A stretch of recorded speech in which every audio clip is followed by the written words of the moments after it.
Hey guys, tonight you find yourself standing just outside a walled town as dusk settles in like a heavy cloak. The last light of day caught in the smoke curling from low chimneys and the thin mist rising from the nearby river. Your boots are already thick with mud, of course they are, because medieval travel brochures really oversold this experience, and each step you take toward the gate feels like a negotiation with the earth itself. The road behind you stretches back through fields of stubbled grain and damp pasture, while ahead, the town looms in uneven stone, its wooden gate half open, as if deciding whether or not to welcome you at all. You can smell it before you reach it. Wood smoke, livestock, old straw, a hint of something sour that no one has bothered to name.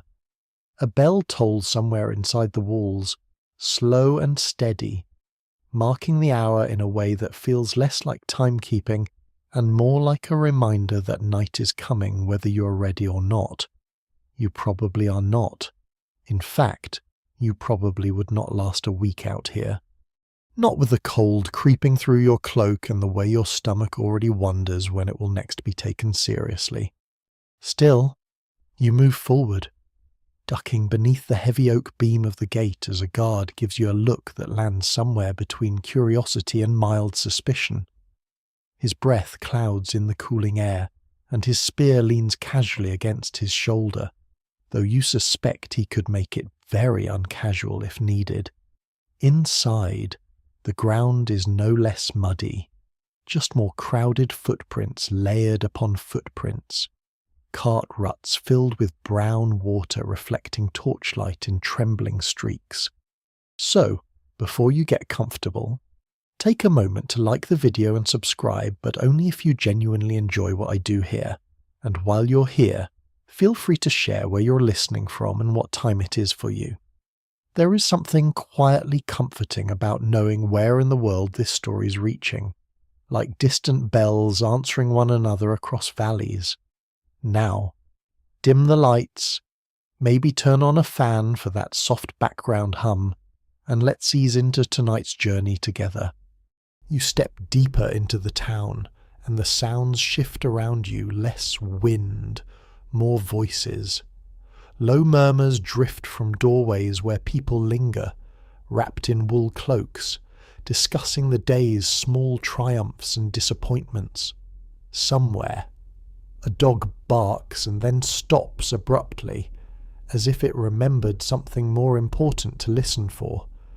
A cartwheel creaks past you, one side slightly warped, making a rhythm that feels oddly persistent, like it has been turning that way for years.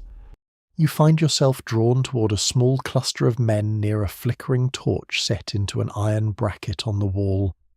Their cloaks are darker than most, trimmed in fur, and one of them carries a longbow slung over his shoulder. The bowstring glints faintly in the firelight, taut and patient. Hunters. You realize not the heroic kind from stories, but the quiet, waiting kind. The kind who spend more time standing still than moving. One of them glances your way and nods, a simple acknowledgement that says you exist and nothing more. There is a smell about them too, not unpleasant. Just forested, damp leaves, old leather, something faintly metallic, perhaps from traps or tools. You hover at the edge of their circle, close enough to listen without quite being invited. 3 hours and not a single sign. One mutters, rubbing his hands together for warmth. Tracks vanish like they were never there. Another shrugs. Forest keeps its secrets. Always has. No one seems particularly surprised by this. Waiting, it seems, is not a problem to be solved, but a condition to be endured. You notice the way they stand, not restless, not shifting much, just settled, as if stillness itself were part of their craft. A woman passes by carrying a basket of something steaming, the scent briefly cutting through the chill air pottage, thick with barley and perhaps a scrap of meat if fortune allowed. Your stomach notices immediately. It is a helpful companion in that way, always eager to remind you of your limitations. You drift on, past a low doorway where rushes are scattered across the stone floor inside, their dry scent mixing with smoke and the faint sweetness of beeswax candles. Rushes, you recall, are changed only occasionally, and no one can quite agree whether they improve the smell or simply give it something new to think about. Either way, they crunch softly underfoot as someone steps inside, closing the door against the evening. The bell tolls again, closer now. You follow the sound through a narrow lane that opens into a small square where a wooden cross stands, weathered and leaning slightly, as if tired of its duties. A few figures kneel nearby, murmuring prayers, their breath rising in pale clouds. Some swear that saying a prayer at dusk brings clearer dreams. Others insist it keeps wandering spirits from taking an interest in you, even now. It is hard to tell whether anyone truly believes these things or simply finds comfort in the saying of them. You linger there for a moment, listening. The quiet is not silence, exactly, but a layering of small sounds, the distant lowing of cattle, the scrape of a door, the soft clink of metal as someone adjusts a pot over a fire. It all blends into something steady, something that feels like it has been happening for centuries and will continue long after you've gone. Eventually, you find your way to the edge of the square, where the town meets the darker line of trees beyond the walls. Not far, just visible through a break in the stone, the forest waits. It is not an inviting kind of waiting, more like a presence that does not care whether you come closer or not. One of the hunters from earlier stands there now, alone, looking out toward the trees. You approach carefully, as though not wanting to disturb whatever quiet understanding he has with the night. "You're new," he says without turning. "Passing through?" You reply, though it feels like an incomplete truth. He nods. "Forest'll slow you down." You're not entirely sure what he means, but you suspect you will find out. He shifts his weight slightly, the only movement you've seen from him in some time. "People think hunting is chase," he adds after a while. "It's not. It's waiting. Waiting until the world forgets you're there." You glance at the trees again, at the way their branches knit together into something dense and unreadable. "And if it doesn't, you ask?" He smiles faintly, a tired kind of humour. "Then you go home hungry." There is something oddly reassuring about the honesty of that. No grand promises, no dramatic victories, just the quiet acknowledgement that most days, nothing much happens at all. A gust of wind carries the scent of damp earth and fallen leaves into the town, brushing past you like a reminder. The hunter pulls his cloak tighter, then finally turns away from the forest. "Come morning," he says, "we'll see what the night leaves behind." He walks off without another word, disappearing into the narrow lanes as though he were part of them. You remain a moment longer, standing between the warmth of the town and the cool, patient silence of the forest. Somewhere. A dog barks again, perhaps the same one as before, or perhaps not. Those who tell the tale never fully agree. The torch beside you flickers, then steadies. And as the last light fades from the sky, you realize that whatever happens next will not happen quickly. Not here. Not in this world where time moves like a cautious animal, pausing often, watching everything. You draw your cloak closer, take a slow breath, and begin to understand that this journey is not about the hunt itself, but about everything that happens while nothing seems to happen at all. You sleep that night in a draughty upper room above a cooper's shed, where the smell of shaved oak and old hoops of iron rises through the floorboards and joins the colder scent of wool blankets that have seen too many winters. The bed is not really a bed so much as a wooden box with straw in it, and the straw has opinions. Every time you shift, it whispers, crackles, and finds a new way to remind you that medieval comfort is often just discomfort with a roof over it. Below, someone coughs in their sleep. Outside, the town settles in uneasy layers, shutters rattling softly, pigs muttering in their pens, rainwater dripping from eaves into the mud. A half-burned candle gutters on a little stool beside you, its flame bending whenever the wind noses through the gap in the wall. You watch it for longer than you mean to, until the light blurs and the bell from the church tower strikes some deep hour that feels less like midnight and more like a suggestion to stop thinking. When morning comes, it comes without warmth. A pale grey light seeps through the shutters, and the same bell that softened the night now pulls you back into the world with solemn insistence. You rise stiffly, shake loose a few stubborn pieces of straw from your sleeve, and make your way down a ladder that does not seem entirely committed to remaining a ladder. In the yard below, frost clings to the rims of barrels and to the broken cart wheel leaning against the wall, the one that had creaked past you yesterday and now rests as if exhausted by its own complaint. The hunter is already waiting near the gate. He stands with his cloak drawn close, fur lining turned inward against the cold, longbow wrapped in oiled cloth, a short knife at his belt, and a small leather pouch hanging from a cord around his neck. His name, you learn, is Osric, though he says it so quietly that for a moment you think it might be the name of the dog beside him. The dog is narrow, brown, and deeply serious, with one torn ear and the haunted expression of a creature who has smelled more truths than any person should know. He follows when he likes, Osric says, noticing your gaze. The dog blinks at you. That is not the same as loyalty, Osric adds.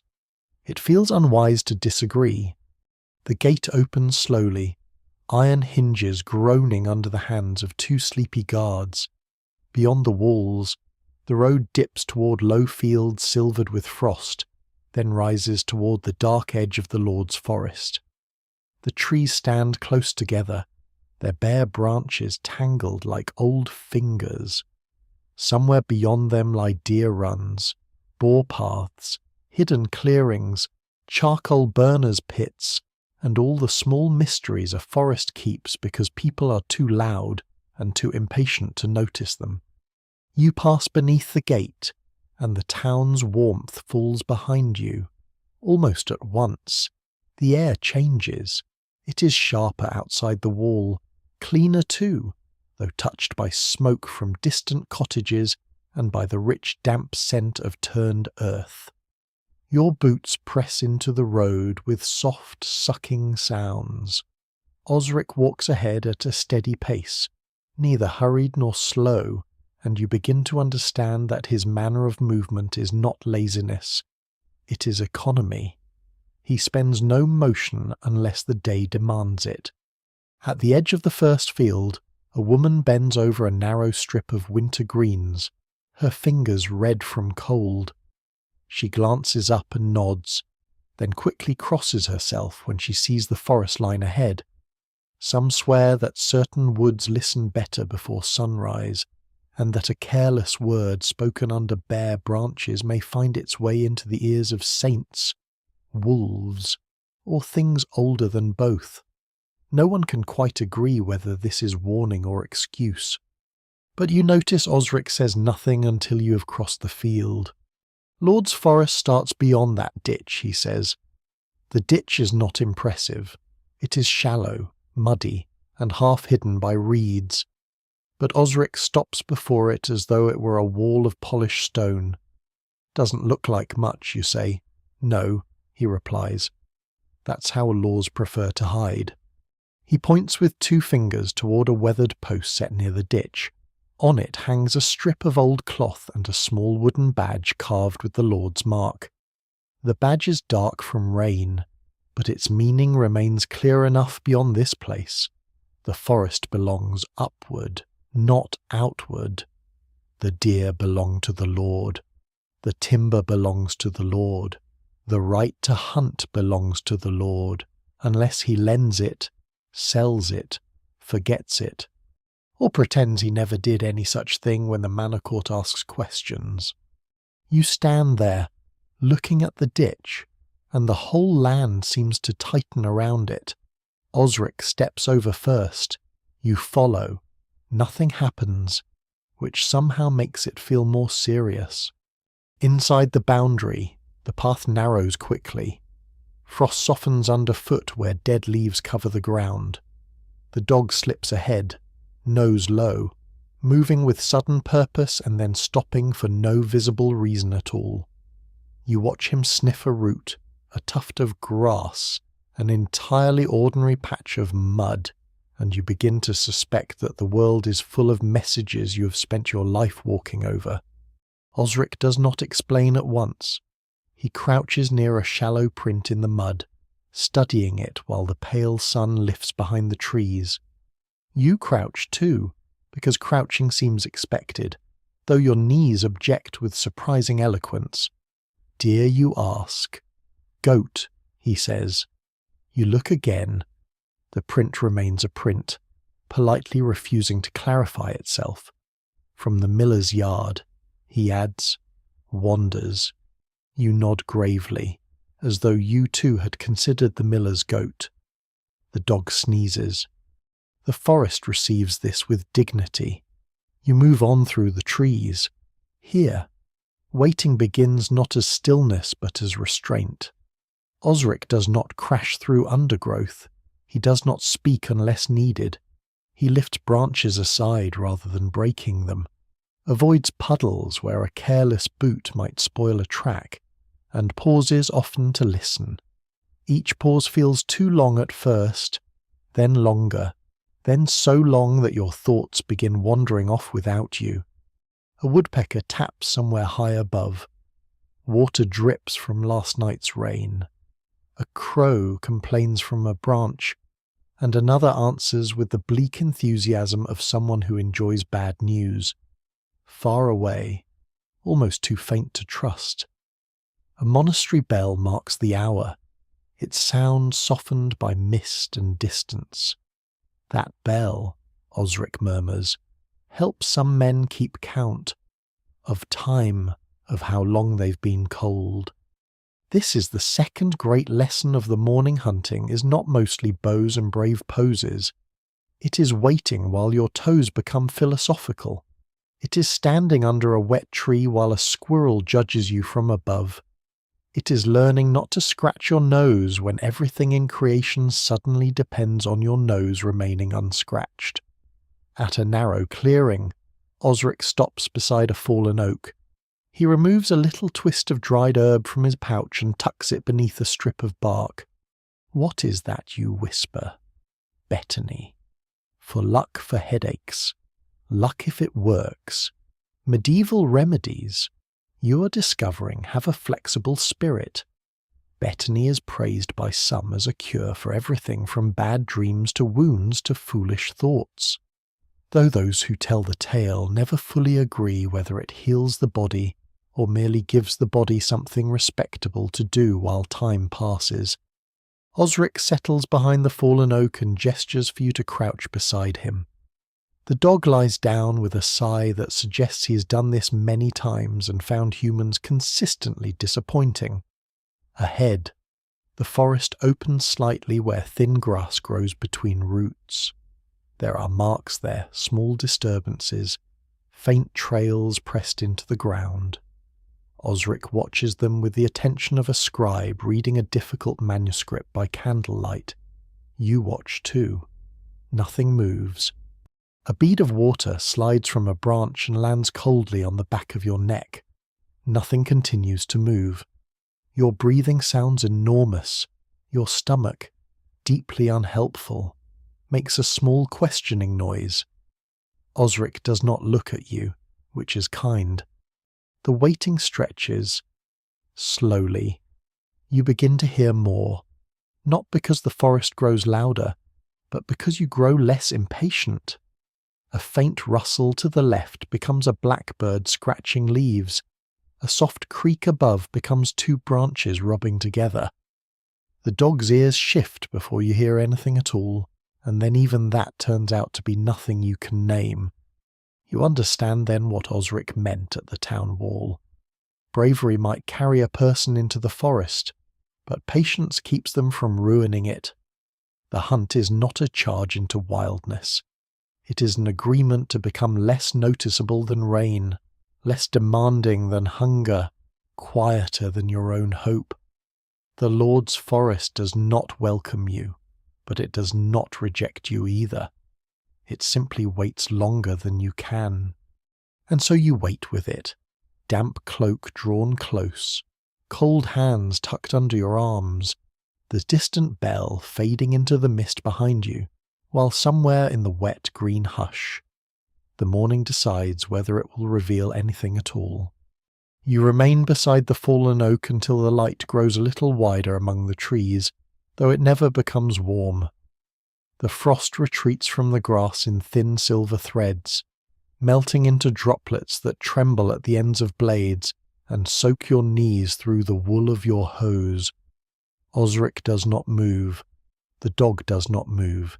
Even the branches seem to understand that, for now, the day belongs to stillness. At last.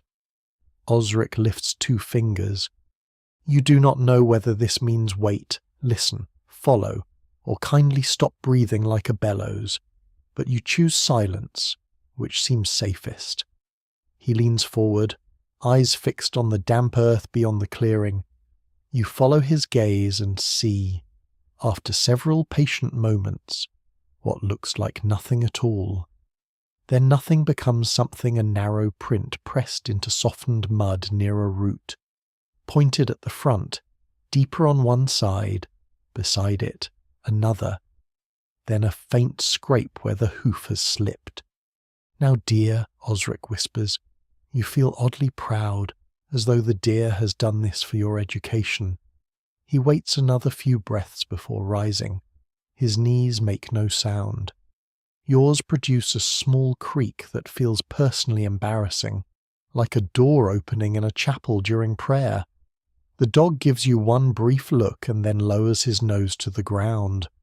You move away from the fallen oak, stepping where Osric steps, learning to place your feet on firmer patches of soil and exposed roots rather than in the soft mud where signs may lie. The track bends between hazel stems and thorn bushes, then angles down toward a shallow hollow where the air holds the smell of wet leaves. Osric pauses every few steps, reading the earth as though each mark were a word half erased by a careless monk. A hoofprint in mud, a bent fern, a small tuft of hair caught on bark, a snapped twig no thicker than a quill. You would have missed all of it.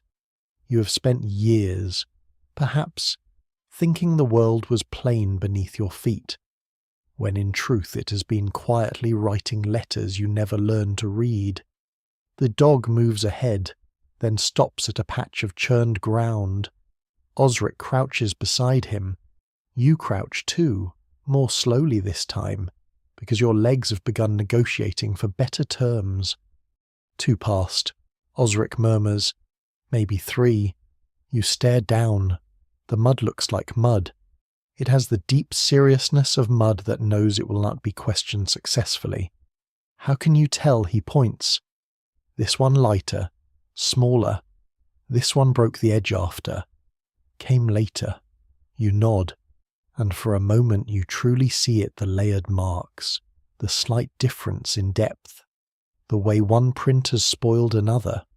The forest is not empty. It is crowded with absences. Far beyond the trees, the monastery bell rings again, slow and hollow. The sound moves through the mist in soft pieces, catching on branches, fading, returning. Bells mark the hours for monks at prayer, for peasants in fields, for cooks stirring pots, for travellers counting distance.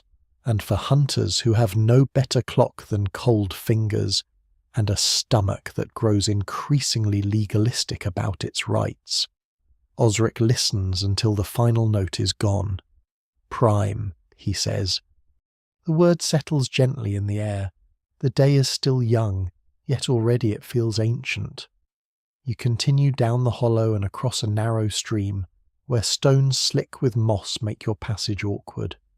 Osric crosses easily. The dog splashes through and shakes himself near your legs, sharing the stream with generous enthusiasm. You accept this gift because you have no authority here. On the far side, the ground rises into a stand of beech. Their pale trunks lift smooth and tall, their fallen leaves lying in coppery heaps beneath them. Here the tracks grow faint. The soil is drier, stitched with roots, and every sign becomes uncertain. Osric slows further. The waiting changes shape again. It is no longer waiting in one place, but waiting inside movement step. Pause, listen, step, pause, look, step, pause, doubt. No one can quite agree whether the best hunters are born patient or merely made tired enough to seem wise. Either way, Osric carries patience like a tool sharpened by years. He never rushes to decide. He lets the forest offer one clue, then another, and when it offers none, he accepts that too. You find a place where bark has been rubbed from a sapling, pale wood showing through the darker skin. Osric touches it lightly. Old, he says. How old? He shrugs. Older than our hunger. That does not narrow it much, but it feels true. Nearby, he notices a few droppings beneath the bracken, dark and neat as beads. Medieval people, you have heard, make use of nearly everything the world provides, including things you personally would prefer the world kept to itself. Some folk dry certain animal leavings for remedies or charms, while others swear by hanging a hare's foot near a cradle or carrying a bit of staghorn against poison. Even now, it is hard to tell whether such customs come from faith, memory, fear, or the simple human habit of wanting objects to argue with misfortune. Osric studies the sign, then moves on. The forest deepens, branches knit overhead, breaking the sky into pale strips. You pass a cluster of holly, its leaves dark and shining, berries bright as tiny drops of wax. Somewhere close by, a hidden bird makes a thin alarm call. Osric stops instantly. You stop half a heartbeat later, which feels like an improvement. The dog freezes. For a long while, nothing happens. Then, at the edge of hearing, there is a sound, not a crack, not a footfall, but a shift in the pattern of the woods. Something has changed, though you cannot say what. Osric tilts his head, and you realize that listening is not simply receiving sound. It is sorting the world into what belongs and what has suddenly become uncertain. A squirrel darts along a branch. Your whole body nearly prepares for legend. Osric exhales through his nose. It might be amusement. It might be mercy. You continue, and the track vanishes altogether in a scatter of leaves where several paths of possibility cross and confuse one another. Here the dog circles, nose working, then lifts his head and looks back as if the forest has told him a joke at your expense. Lost it, you whisper. Not lost, Osric says. Hidden. This, you learn, is different. He leads you toward a narrow deer path that threads between thorn and alder. The branches tug at your cloak, leaving damp streaks across the wool. One thorn catches your sleeve and holds you with the persistence of a small official enforcing an old regulation. You free yourself carefully, though not gracefully. At the path's edge, Osric kneels again. He points to a place where the leaves have been turned. their wet undersides darker than the rest. A hoof has brushed them aside. Nearby, a twig has snapped, its broken centre pale and fresh. Not long, he says. Your heart lifts slightly, and at once the forest seems to notice. Osric raises a hand without looking at you. Slow, he murmurs. So you slow. The lesson presses itself into your bones with the damp excitement is noisy even when the mouth is shut. Hope steps too heavily. Anticipation rustles. The hunter must carry desire as carefully as a candle through a draughty hall. You descend toward another clearing, smaller than the first, ringed by young birches. Here Osric stops before entering. He motions you down behind a low bank, and you settle onto cold earth, feeling moisture creep through every layer that once claimed to protect you. The dog lies flat, ears forward. Across the clearing, a few stems sway. You wait. A cloud moves across the sun. The light dims, then softens. Your breath fades in front of you. Somewhere behind, distant and nearly lost. The town bell answers the abbey bell, one human sound to another across fields and walls and mist. The stems sway again, then nothing. You wait until your thoughts thin out and your body becomes only knees, fingers, breath, and cold. You think of the room above the cooper's shed, the half-burned candle, the broken cartwheel in the yard, the woman crossing herself at the forest boundary. All of it already seeming distant, as if the morning has stretched longer than a road. At last. Osric lowers his head slightly, not in defeat, only acceptance. Wid, he whispers. The deer, if it was deer, has gone another way, or perhaps it was never there. Those who tell the tale never fully agree, especially when hunger is involved. You rise slowly, stiff and damp, and follow him onward through the beech leaves, beginning to understand that a track is not a promise. It is only an invitation to patience. The forest gives a sign, then takes it back. It lets you believe you are close, then reminds you that closeness is not the same as arrival. And so the cold dawn opens into a long, grey morning, and you walk deeper beneath the branches, reading hoofprints, broken twigs, silence, and the quiet spaces between them.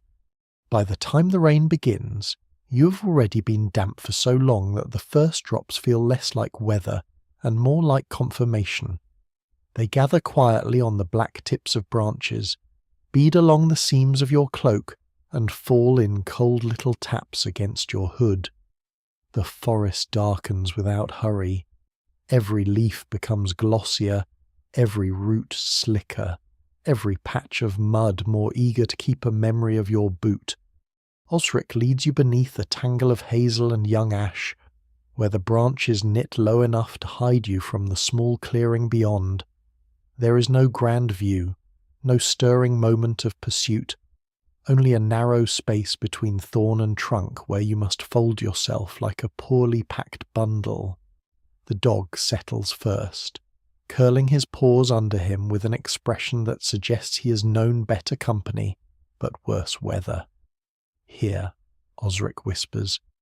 You lower yourself beside him, careful not to snap the dry stem near your knee. Your stomach gives a soft complaint. Osric glances at you with the patience of a man who has heard many stomachs misunderstand the purpose of hunting. Waiting beneath wet branches is different from waiting in cold dawn. Dawn at least carries the suggestion that things may begin. Rain carries the suggestion that things may continue exactly as they are, only wetter. The drops grow steadier, pattering on leaves overhead, trickling down bark in dark threads. Somewhere beyond the clearing, something moves, or perhaps the rain only changes its mind. You listen. Nothing. You listen again. Still nothing, though the nothing now has several textures: rain on leaf, rain on mud, rain sliding from twig to twig, rain finding the one place at the back of your neck where your cloak has failed its vows. Osric seems almost comfortable. He rests one hand lightly on his bow, not gripping, merely touching it, the way someone might rest a hand on a sleeping dog. His eyes do not dart, they settle. You try to imitate him and quickly discover that stillness is hard work disguised as doing nothing. Your foot prickles, your shoulder aches. An itch appears along your jaw with the seriousness of a royal summons. You do not scratch. The itch becomes a political crisis. You still do not scratch.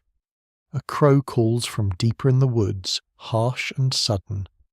The dog lifts one ear, then lets it fall. Osric barely moves. Some swear that crows warn deer of men, while others insist they warn men of worse things, and no one can quite agree whether the bird itself cares either way. In villages, people notice such calls at thresholds, at crossroads, near churchyards, and most especially when they already feel uneasy. A crow, like an old aunt, is often blamed for saying what everyone was thinking. The rain thickens, softening the clearing until it looks painted in smoke and water. You begin to understand why a medieval hunter must know hunger as well as he knows tracks. Breakfast was coarse bread and a swallow of thin ale taken near the town gate, both already distant memories. In your pouch sits a crust saved for later, though later has begun making persuasive arguments. Osric does not eat. The dog does not eat. You therefore do not eat. Which feels noble for nearly 3 minutes and foolish afterward. Across the clearing stands a young oak with one side scraped pale. Old sign, Osric said earlier, older than hunger. Now, in the rain, it seems fresher, as if the tree itself has remembered the animal that marked it. You stare until the pale patch becomes almost luminous in the grey light. A drop falls from your hood onto your nose. It remains there with unnecessary confidence. At last. Osric lifts his fingers. Your whole body tightens. From the left comes the faintest sound, not a footstep exactly, more a soft press in wet leaves, then another. The dog's eyes open fully. His body remains still, but attention travels through him like a flame hidden under ash. You hold your breath until your chest protests. A shape appears between trunks. For one suspended moment, you see only fragments: a dark line, a pale throat, the tilt of an ear. Then the deer steps half into view, delicate and wary, rain shining along its coat. It lowers its head toward the grass, pauses, lifts it again. The forest seems to lean inward. Osric does not draw. You wait for him to draw. He does not. The deer takes another step, then freezes. Nothing in you moves, except your pulse, which has apparently decided to become a drum at a village feast. The deer turns its head, not toward you exactly, but toward the idea of you. Its ears shift. Rain taps between you. Then the wind changes. You feel it before you understand it. A cool breath crossing the back of your hand from behind you toward the clearing. Osric's jaw tightens, just slightly. The deer lifts its head higher, for a heartbeat. Animal and humans share the same quiet fact. Then it is gone. No crashing, no drama, just a ripple of motion. A few leaves stirred, a brown body folding back into trees as if the forest has closed a door. You keep staring at the place where it stood, offended by how little evidence remains. Osric lowers his hand. Wind, he murmurs.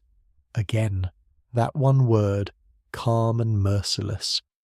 You might laugh if you were warmer. Instead, You sit in the rain and consider how much of life seems to depend on breezes that do not consult you. Medieval people know this well.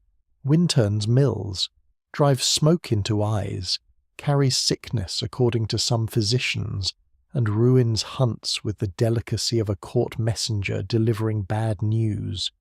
Somewhere, perhaps, a learned man with ink-stained fingers has written a treatise on air and humours, here beneath the hazel. All you know is that the deer smelled you and left. The dog sighs. It is not supportive. Osric finally reaches into his pouch and breaks a piece from a dark loaf. He gives a small bit to the dog, a smaller bit to himself, and then offers you a piece that tastes of rye, smoke, and damp leather from the pouch. You chew slowly. It is hard, sour, and wonderful. Hunger improves many things. It may be the oldest source. Rainwater drips from the bread onto your fingers. You lick it away because dignity has already gone home. Do you ever chase you whisper after a while? Osric looks at the clearing. Only after I've waited enough to know where. This answer seems simple until you try to hold it. The waiting is not delay. It is the work. It is how the hunter becomes part of the place. How he learns the mood of the wind, the temper of birds, the nervousness of dogs, the wet weight of leaves, the lies told by old tracks and the half-truths told by fresh ones. The hours drag onward. Rain softens to mist, returns to rain, then thins again. Your cloak grows heavy, your hands redden. You shift once, very carefully, and your knee cracks so loudly in your own ears that you expect the trees to file a complaint with the manor court. Osric pretends not to hear. The forest offers nothing more for a long while. A squirrel descends a trunk upside down, pauses to examine you, and clearly finds the entire arrangement beneath its station. A robin hops near the edge of the clearing, bright-eyed and bold. Some say robins carry drops of holy blood on their breasts. Others say they are merely nosy little birds with excellent timing. Even now, it is hard to tell which explanation would make them less pleased with themselves. Afternoon gathers without announcement. The light changes from grey to darker grey. Far off, a bell rings, muffled by rain and distance. It might be the abbey, it might be the town, it might be both, answering each other through the wet world. You sit, you ache, you wait, and slowly, almost against your will, you begin to understand the strange depth of it. Waiting strips away the grand stories people tell beside hearths. There is no shining horn, no triumphant ride, no noble leap through sunlit trees. There is damp wool, a crust of bread, a dog with private opinions, a hunter who knows when not to move, and a forest that reveals itself only in scraps. The clearing remains empty, yet it no longer feels empty. It is filled with what has passed through, what may return, what hears you before you hear it, and what leaves no sign except the patience it requires. You draw your cloak tighter, breathe in the smell of wet bark and cold earth, and stay beneath the rain-dark branches as the long waiting game folds itself around you. When Osric finally rises from beneath the hazel, he does it so slowly that for a moment you think the forest itself has decided to stand up. His cloak hangs heavy with rain, dark at the shoulders, the hem stained with mud and leaf mould. The dog unfolds beside him in one long, resigned stretch, then shakes himself with the force of a small storm, sending droplets across your boots, your hose, and what little remained of your faith in dry clothing.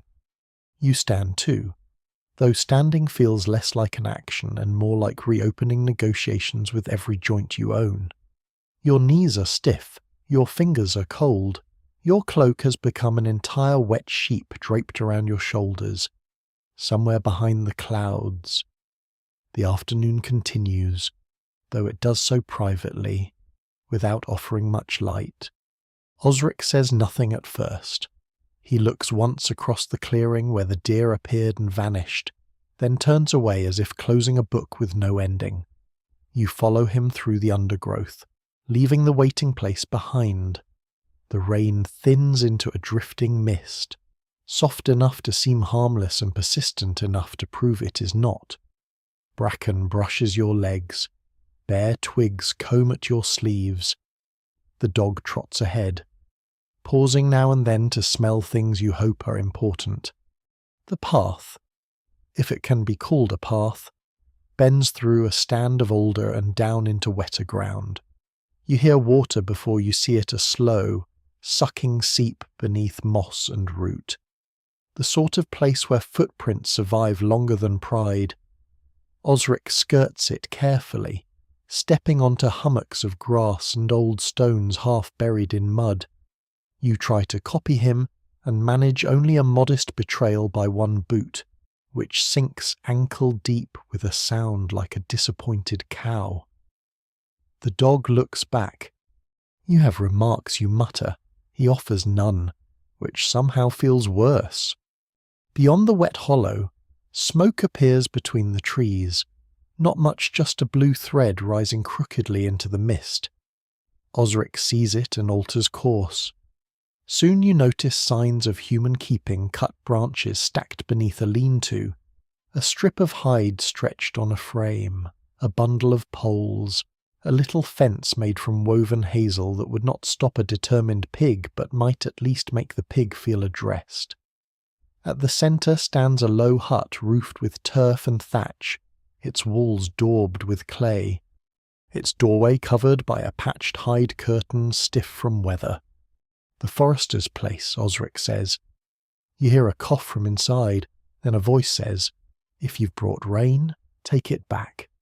Osric lifts the hide curtain and ducks in.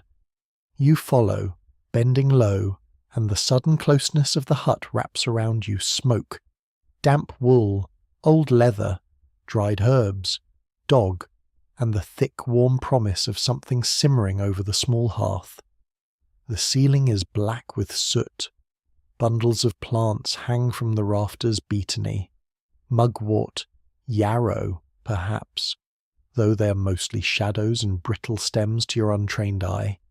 A few beeswax candle ends sit in a wooden cup near the wall, saved too carefully to be called scraps. The forester sits on a low stool beside the fire, one leg stretched stiffly, beard grey as wood ash, face lined by weather rather than age alone. His name is Wulfric, and he has the look of a man who has spent so many years watching trees that he has begun to resemble bark in a thoughtful mood. Beside him lies a bundle of iron keys, a horn cup, and a staff notched with marks. No one can quite agree whether such notches count deer, trespassers, storms, or bad days survived. And Wulfric does not seem like a man eager to clarify the matter.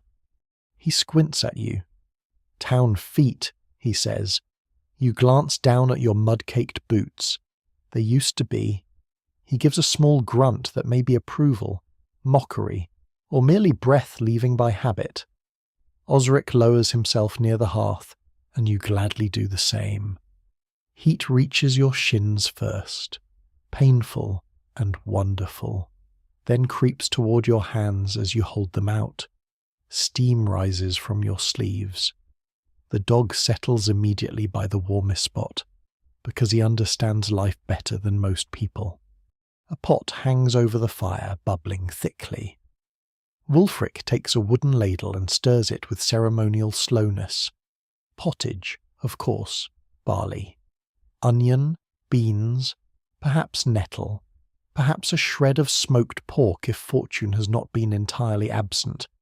Medieval meals often believe in becoming one thing together in a pot, and tonight you support this philosophy with your whole tired body. Wulfric hands you a wooden bowl. The pottage is hot enough to scald your tongue and plain enough to feel honest. You eat carefully, blowing steam across the surface, tasting smoke, salt, earth, and hunger's generous approval. Osric eats without hurry. The dog receives a crust only after pretending not to expect one, a performance fooling no one.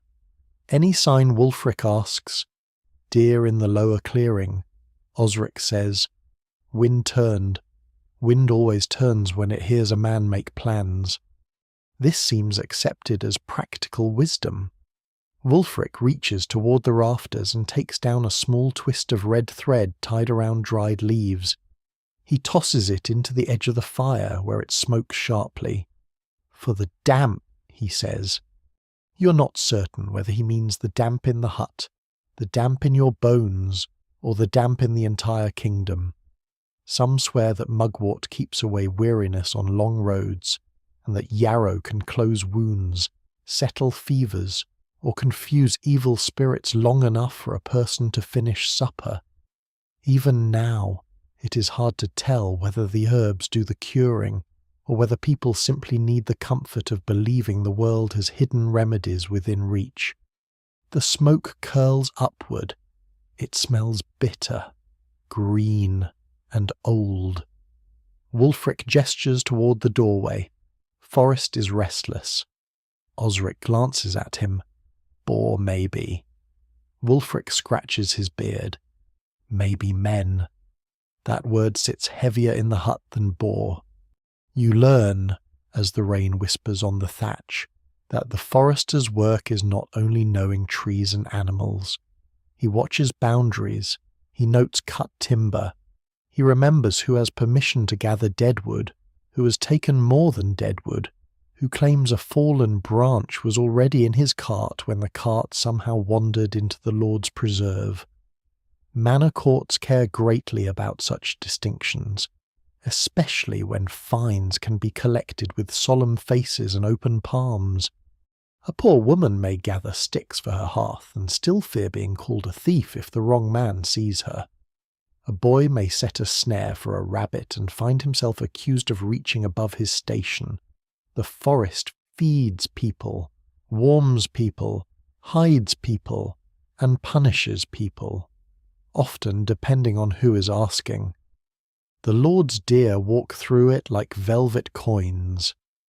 Wulfric taps one of the iron keys with a thick finger.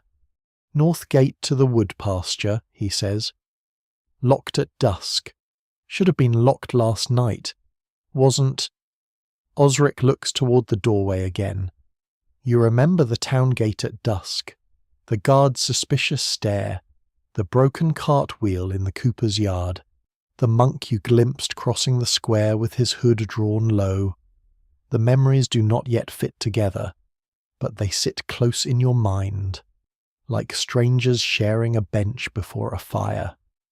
"Could be swineherds," Osric says. "Could be saints dancing in clogs," Wulfric replies. Doesn't make it likely. This is the nearest thing to cheerfulness he offers. Rain ticks softly overhead. The hut grows warmer, smokier, smaller. Outside, the forest shifts and drips. Inside, Wulfric tells you how deer choose their runs year after year, how old paths last beneath leaves, how a hunter must learn not only where an animal goes, but where it feels safe enough to pause. He speaks of ash trees struck by lightning and never cut, because some say such wood carries fire inside it. He speaks of a white hart seen once near Candlemas, though those who tell the tale never fully agree whether it was a blessing, a warning, or old Will the charcoal burner after too much ale. "Beast no more than folk admit," Wulfric says, staring into the pot. "A stag hears pride. A boar smells fear. A fox knows when a man thinks himself clever. And deer you ask. He looks at you, eyes narrowed under grey brows, deer no waiting. The hut falls quiet after that, except for the fire. You sit with the bowl warm between your palms, letting the words settle. Outside, the hunt has not ended. It has only folded inward, drawn itself into smoke and lore and old men's sayings. The waiting game continues here too, in the forester's hut, waiting for rain to pass, for tracks to freshen, for someone to admit what they saw, for the forest to reveal whether today's silence belongs to animals, weather, or human mischief. Osric leans back against the wall, eyes half closed but not sleeping. Wulfric feeds the fire with a careful stick. The dog twitches in a dream, perhaps chasing something that has kindly agreed not to run too fast. You listen to the rain on the thatch and the small simmer of the pot, feeling warmth return slowly to your hands. Beyond the hide curtain, the Lord's forest waits in its wet, watchful dark, and for now you wait with it, sheltered beneath turf and smoke, learning that even rest is part of the hunt. You leave the forester's hut when the rain has weakened to a thin silver mist, the kind that seems too delicate to matter until it has soaked every seam of your clothing with quiet determination. Wulfric gives Osric a nod, gives the dog a crust, and gives you a look that suggests you are less useless than when you arrived, though not by any dramatic margin. This, in the forest, may count as praise. The world outside feels newly washed and colder. Drops cling to every twig. The earth releases a dark quiese, green smell of moss, bark, and leaf rot. Smoke from the hut trails behind you for a while, then fades as the trees close in again. Osric moves without speaking, and you follow more carefully now, aware that the ground is not simply ground but a page crowded with messages, somewhere behind you. Wulfric coughs once, and the sound is swallowed by the wet wood. The path turns eastward, though you only know this because Osric says so. The sky is hidden by branches and cloud, and the light has no clear source. You pass beneath beeches, through hazel, around a fallen trunk furred with pale fungus. The dog trots ahead with a fresh sense of purpose, or possibly with memories of the crust. With dogs, no one can quite agree whether loyalty begins in the heart or the stomach. After a time, the trees begin to thin. The air opens. Mist lies low between trunks, drifting in slow sheets. Then you hear it a bell, distant but unmistakable, rolling through the damp afternoon with a solemn softness. Another follows, then another. Osric pauses. "Abbey," he says. You step out from the forest edge onto a narrow track running beside a meadow silvered with rain. Beyond it, partly veiled by mist, rises the abbey wall, pale stone, dark roof, a squat tower from which the bells continue to speak. Their sound feels less like noise than weather. It moves across the field, over the ditch, through your wet cloak and into your bones. Near the wall, a few lay brothers work in the damp, gathering bundles of brushwood and guiding two reluctant pigs away from the garden beds. One pig seems committed to theological rebellion and must be redirected with a stick. A monk in a dark habit stands near a small gate, his sleeves tucked up, his hands stained with ink despite the outdoor work. You remember the suspicious hooded figure from the town square and wonder whether all monks look faintly guilty when seen in poor light. The abbey guest house is low and plain, built just outside the inner enclosure. Osric leads you toward it, not as a pilgrim, not as a noble visitor, but as someone known well enough to be tolerated. At the door, a porter with a round face and tired eyes admits you after exchanging a few words with him.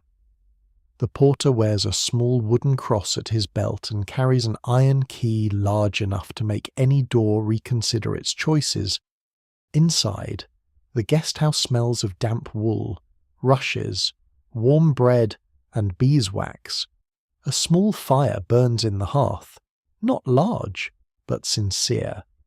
You stand near it while the dog shakes himself again, and the porter makes a noise that suggests forgiveness is a Christian duty, but not always a cheerful one.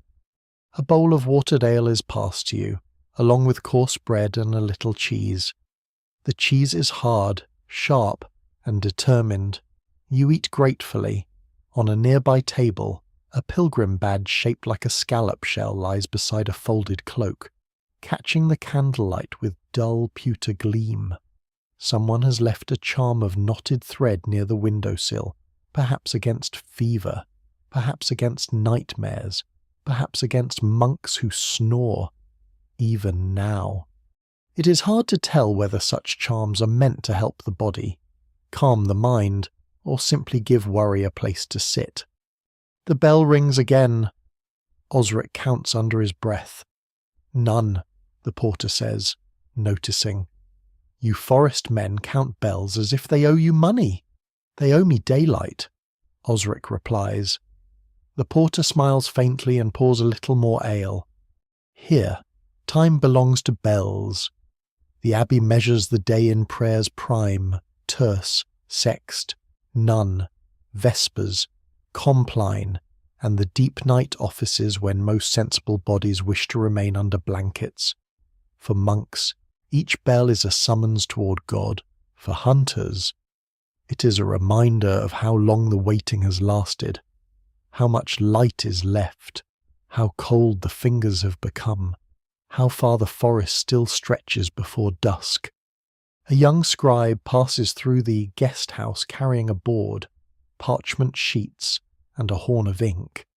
His fingertips are dark, his nose red from cold, and his expression solemn with the burden of copying words that someone else may blame him for later. He glances at Osric's bow, then at the dog, then at you, as if trying to decide whether you're part of the hunting party or merely a damp accident. Brother Matthew, the porter says, mind the rushes. They were changed this morning. This is said with pride. You look down. The floor is strewn with fresh rushes, green-brown and sweet-smelling, covering the colder stone beneath. They soften the step and hide, for a blessed while, the smells that floors gather from human feet, dogs, spilled ale, and history. Medieval housekeeping is often a negotiation rather than a victory. Brother Matthew pauses near the fire. Forrester says the north gate was left open. Osric says quietly, the scribe's face changes by almost nothing, which is to say, perhaps everything. Many gates stand in this world. Brother Matthew replies, that one has a lock, and locks have keys. The porter looks into his cup. You look at the iron key at his belt. The dog looks at the cheese. No one speaks for several breaths. Some swear the abbey keeps a relic of St. Hubert wrapped in silk near the altar, a sliver of bone or a tooth, or something that may once have belonged to someone holy, though those who tell the tale never fully agree. Hunters sometimes pray to Hubert before entering the woods, asking not always for success, but for restraint, for clear sight, for a safe return. Osric does not mention the relic. Still, when the porter leads him briefly toward the chapel door, you follow at a respectful distance. The chapel is dim, washed in candle gold and grey afternoon light. Beeswax flames tremble before painted saints whose faces seem both stern and sleepy. The air smells of wax, cold stone, and old incense. Somewhere behind a screen, monks chant in low voices, their words flowing together like water under ice. Osric stands still near the back. He does not kneel dramatically. He does not make a show of devotion. He simply bows his head for a moment, one hunter among many lives measured by hunger, law, weather, and the patience of animals. You stand beside him, feeling the damp in your cloak cool again as the chapel stillness settles over you. The hunt seems far away here, yet not separate. The forest, the bells, the waiting, the laws, The old charms, the scraped bark, the vanished deer, all of it belongs to the same slow world, held together by habit and belief. When you step back outside, the mist has thickened along the meadow. The abbey bell hums in the air after striking, its last note fading toward the woods. Osric pulls his cloak close. "Bells say we have little light," he murmurs. The dog moves toward the forest path as if he already knows. You follow, warmed slightly by bread, ale, and candlelight, carrying with you the smell of beeswax and rushes, the glimpse of ink-stained fingers, the doubtful relic no one quite trusts, and the deep bell that keeps marking time even when the forest refuses to hurry. You leave the abbey with the bell still trembling in the mist behind you, its last note fading over the meadow as if the stone tower itself is breathing out. The dog trots ahead along the wet track, nose low, tail level, and Osric follows with that same careful economy of movement, as though every step has been approved in advance by the earth. You keep behind him, warmer now from bread and watered ale, though not quite dry, because dryness in this world feels less like a condition and more like an old rumour. The forest does not pull you in this time. Instead, Osric turns toward the open fields, and the trees fall away behind you in a dark, dripping wall. Ahead, the manor rises beyond strips of ploughed land and winter pasture, a cluster of timbered buildings, barns, pens, sheds, and at the centre a hall with a high roof blackened by years of smoke. A low stone wall wraps part of it, more symbolic than defensive, though symbols can carry sharp teeth when backed by law. You pass a field where peasants bend over the earth, turning soil with mattocks and heavy wooden tools. Their cloaks are patched, their hands raw, their movements steady. A boy drives 2 oxen along a furrow, his voice soft with practiced pleading, because oxen, like certain nobles, seem to respond best when convinced the idea was theirs. Near a hedge, an old woman gathers sticks into her apron, glancing toward the manor with the quick caution of someone who knows exactly how much deadwood she's allowed to take, and how much warmth the rule does not provide. Osric notices too, but says nothing. The manor yard opens before you with the thick, layered smell of medieval usefulness. Hay, dung, smoke, damp wool, ale, horse sweat, onions, tallow, and a promising thread of roasting meat that immediately makes your stomach forget every lesson it has learned about patience. Chickens scatter from your path with theatrical outrage. A goose stands its ground and hisses, which feels less like animal behaviour and more like a formal legal challenge. "Best not," Osric murmurs. You give the goose a respectful distance.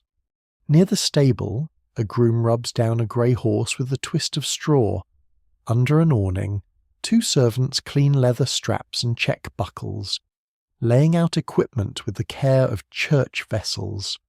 A pair of hunting spears lean against a wall, their metal heads oiled against rust.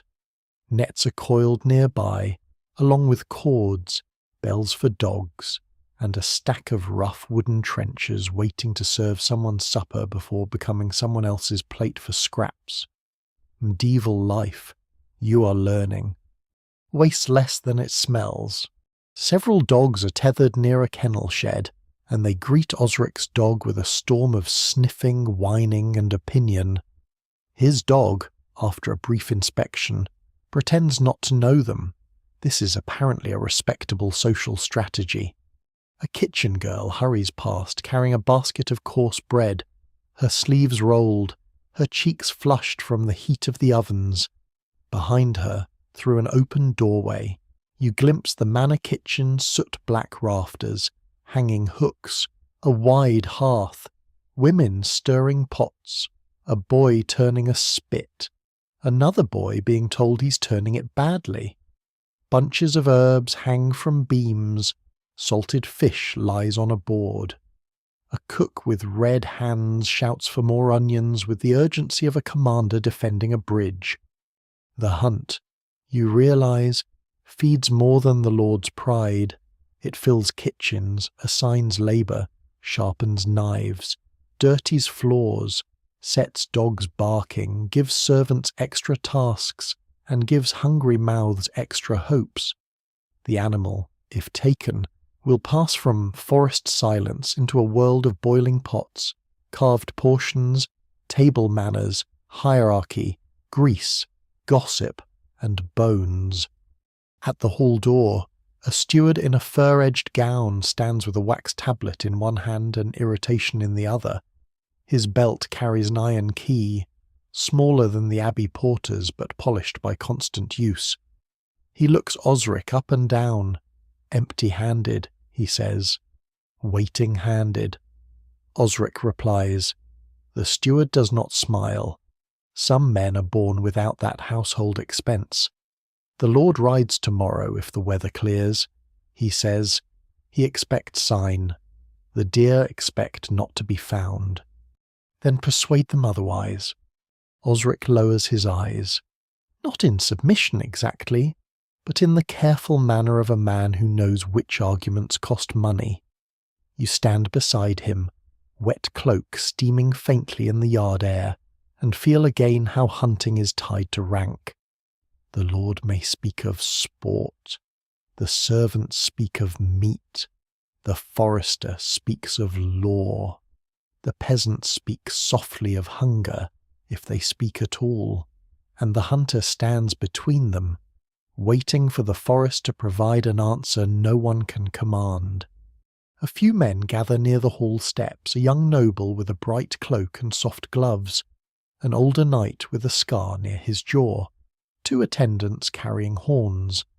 The young noble glances toward Osric's bow. Still nothing he asks.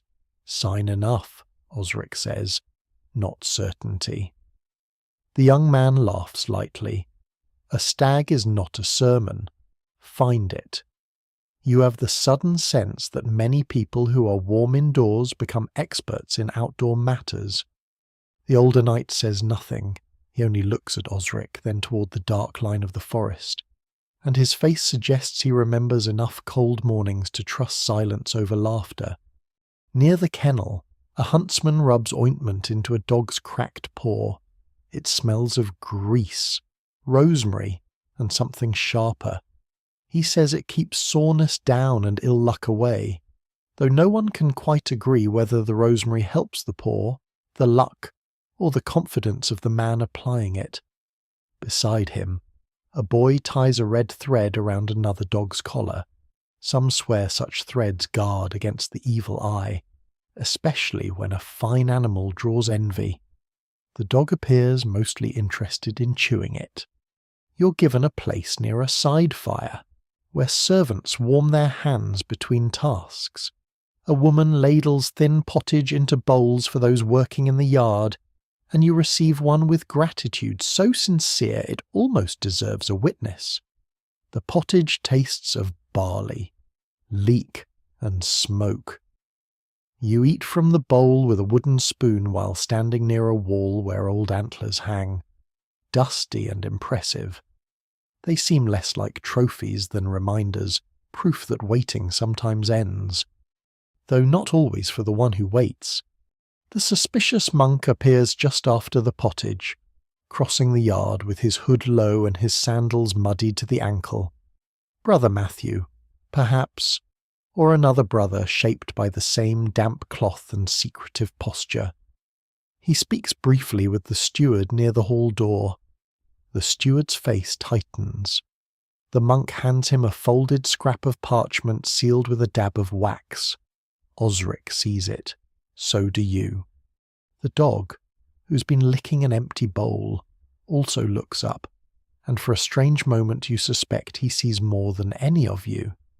Those who tell the tale never fully agree whether certain dogs know when men are lying, but everyone agrees they know when food has fallen under a bench. The monk leaves quickly, passing so close you smell wet wool, candle smoke, and ink. His eyes flick toward Osric's pouch, then away. What was that, you ask softly? Osric watches the steward tuck the parchment into his sleeve, waiting. You almost sigh. Of course. In this world, even news waits. It waits in sealed scraps, in lowered voices, in gates left open, in keys not returned, in tracks half erased by rain. Nothing arrives cleanly. Everything gathers slowly, like smoke beneath rafters. The yard darkens as evening presses in. Torches are lit near the hall, their flames bending in the damp wind. Servants carry trenchers inside. Dogs settle and rise and settle again. The steward disappears through the oak door. Somewhere within, benches scrape, voices lift, and the hall begins preparing to turn hunger into ceremony. Osric stands apart from it all, looking back toward the forest. You'll go again, you ask, at dawn, because the Lord expects it. He gives you a sideways glance, because the deer crossed lower ground before rain, because the wind may turn east, because Wulfric says the north gate stood open, because someone knows why. That is the longest answer he has given, and it settles over you more heavily than the damp. The hunt is no longer only animal and hunter, it is manor, abbey, gate, law, hunger, rumour, and patience stretched between them all. The bell from the manor chapel rings once, small and thin compared with the abbey's deep voice. You finish the last of your pottage, scrape the bowl clean with a piece of bread, and watch sparks rise from the yard fire into the evening. The forest waits beyond the fields. The Lord waits in his hall. The servants wait for orders. The dogs wait for release. The peasants wait for warmth. And you, with cold hands wrapped around an empty bowl, begin to understand that in a medieval hunt, everyone is waiting for something.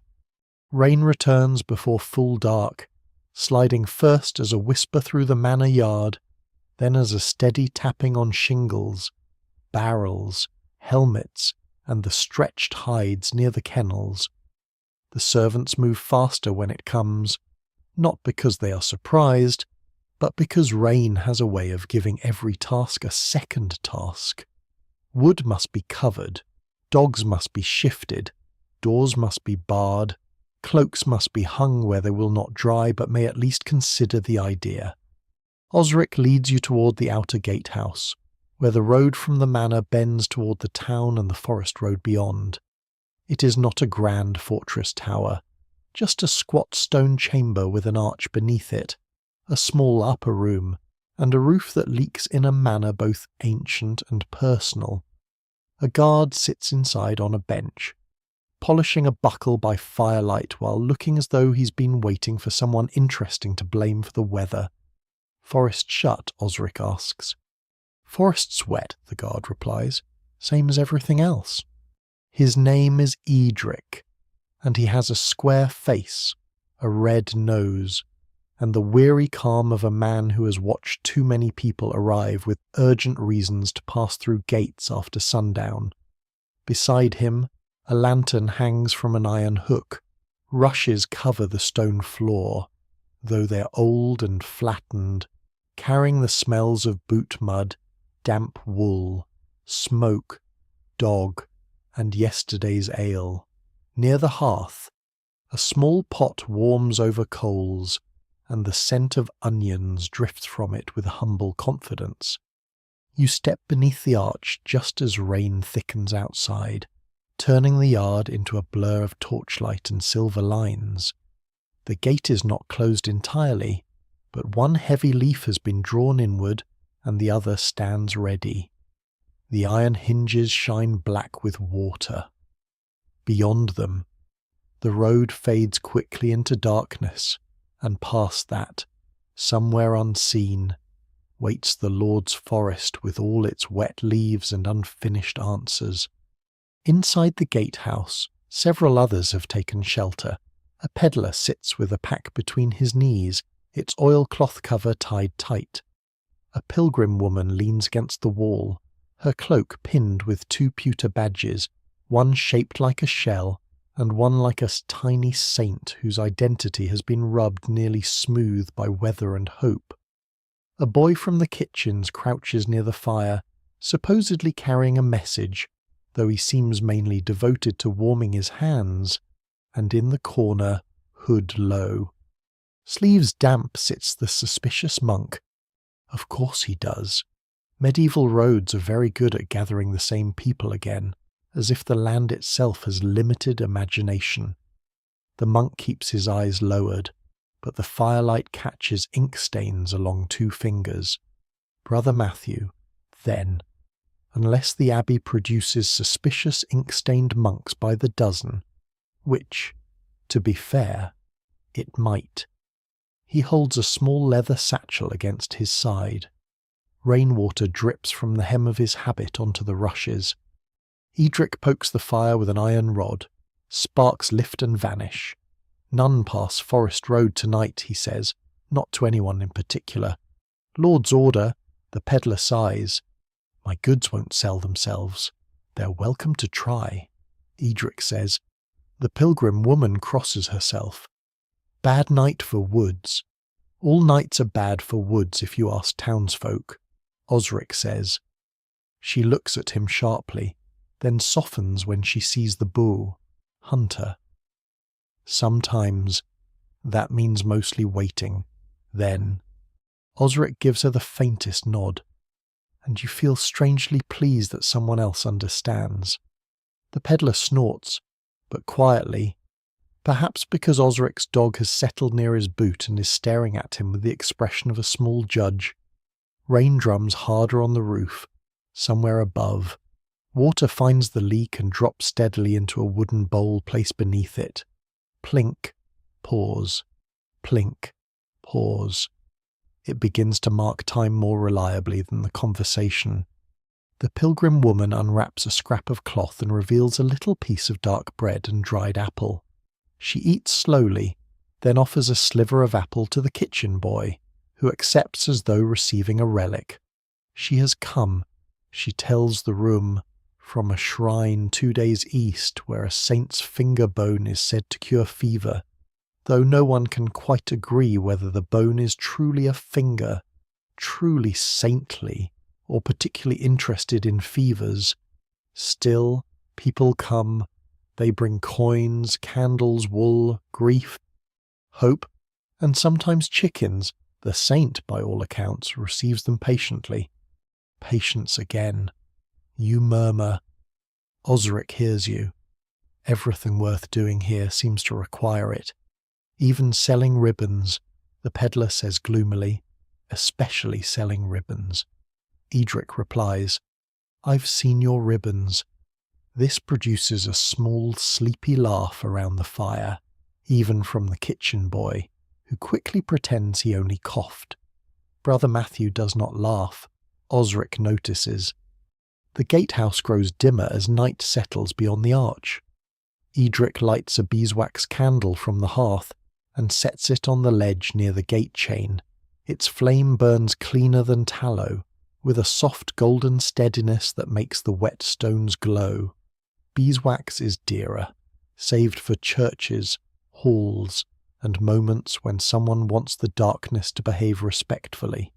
Here, in this cramped place of mud and waiting, it feels almost luxurious. Abby sent word, Osric asks at last.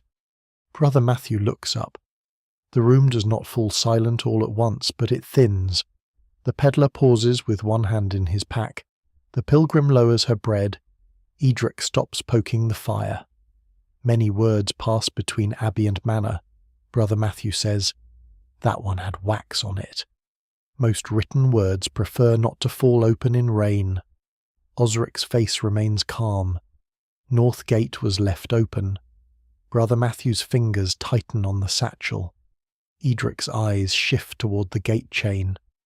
Outside, rain pours from the roof in a steady sheet. The monk says, I know nothing of keys. No one had said keys. The dog lifts his head. It is a small movement, but everyone sees it. You remember Wulfric's iron keys, the Abbey Porter's large key, the steward's polished one, the wooden badge marking the forest boundary. The day gathers behind your eyes mud, bells, deer breath in rain, a sealed parchment, a monk's glance, a gate left open. Still, nothing becomes clear. Medieval mysteries, like medieval blankets, often seem made mostly of gaps. Edric leans back. Brother, if you know nothing of keys, you know it loudly. The monk closes his mouth. The peddler chooses that moment to rummage very quietly in his pack, perhaps hoping to become furniture. Osric does not press further. That is the strange thing. He lets the silence do the work. You have seen him wait beneath branches, wait over tracks, wait through hunger, wait through weather. Now you see him wait through a lie. It is the same craft, only indoors. The pilgrim woman speaks after a while, gently. Some gates open because fools forget, some because desperate folk need wood, some because men with warm rooms make cold bargains. Brother Matthew stares at the floor. Some swear that speaking truth near a threshold has special weight, because doors belong to both leaving and arriving. Others say thresholds are dangerous because spirits linger there, uncertain which way they are meant to go. Even now, it is hard to tell whether such beliefs come from old religion, older fear, or the simple fact that important things often happen in doorways. The rain continues, the forest remains closed. The road beyond the gate lies black and shining, empty except for puddles catching torchlight. Edric serves the onion broth in small wooden cups. It is thin, hot, and faintly smoky. You drink gratefully. The warmth moves down into you with slow kindness. The kitchen boy falls asleep sitting up, his head nodding forward, then jerking back with heroic failure. The peddler spreads a bit of cloth over his knees and begins mending a strap by candlelight. The pilgrim whispers a prayer over her badges. Brother Matthew sits very still. Osric watches the rain. You lean against the stone wall, feeling its cold through your cloak, listening to the bowl beneath the leak. Plink, pause, plink. The sound folds itself into the larger rhythm of the night fire. Crackle, dog breath, rain hiss, distant hall voices fading behind closed oak doors. At length, Brother Matthew speaks so softly you almost miss it. The abbey storehouse was short. No one moves. After the last frost, he continues, more mouths than grain. A man came asking to pass by the Northwood pasture, said he could bring smoked fish from the river villages if the way were opened, said no deer would be touched. Osric's eyes remain on the rain, and the monk swallows. I do not know what he touched. There it is not the whole truth, perhaps, but a track in the mud, a bent fern, a twig freshly broken. Edric rubs his face. Saints preserve us from clever arrangements. They've had centuries, the peddler mutters. Progress seems limited. No one laughs loudly, but the fire seems warmer for the attempt. Osric finally turns from the gate. Who was he? Brother Matthew shakes his head. Hooded, cart with one bad wheel. The broken cartwheel in the cooper's yard returns to you at once, leaning in frost, exhausted by its own complaint.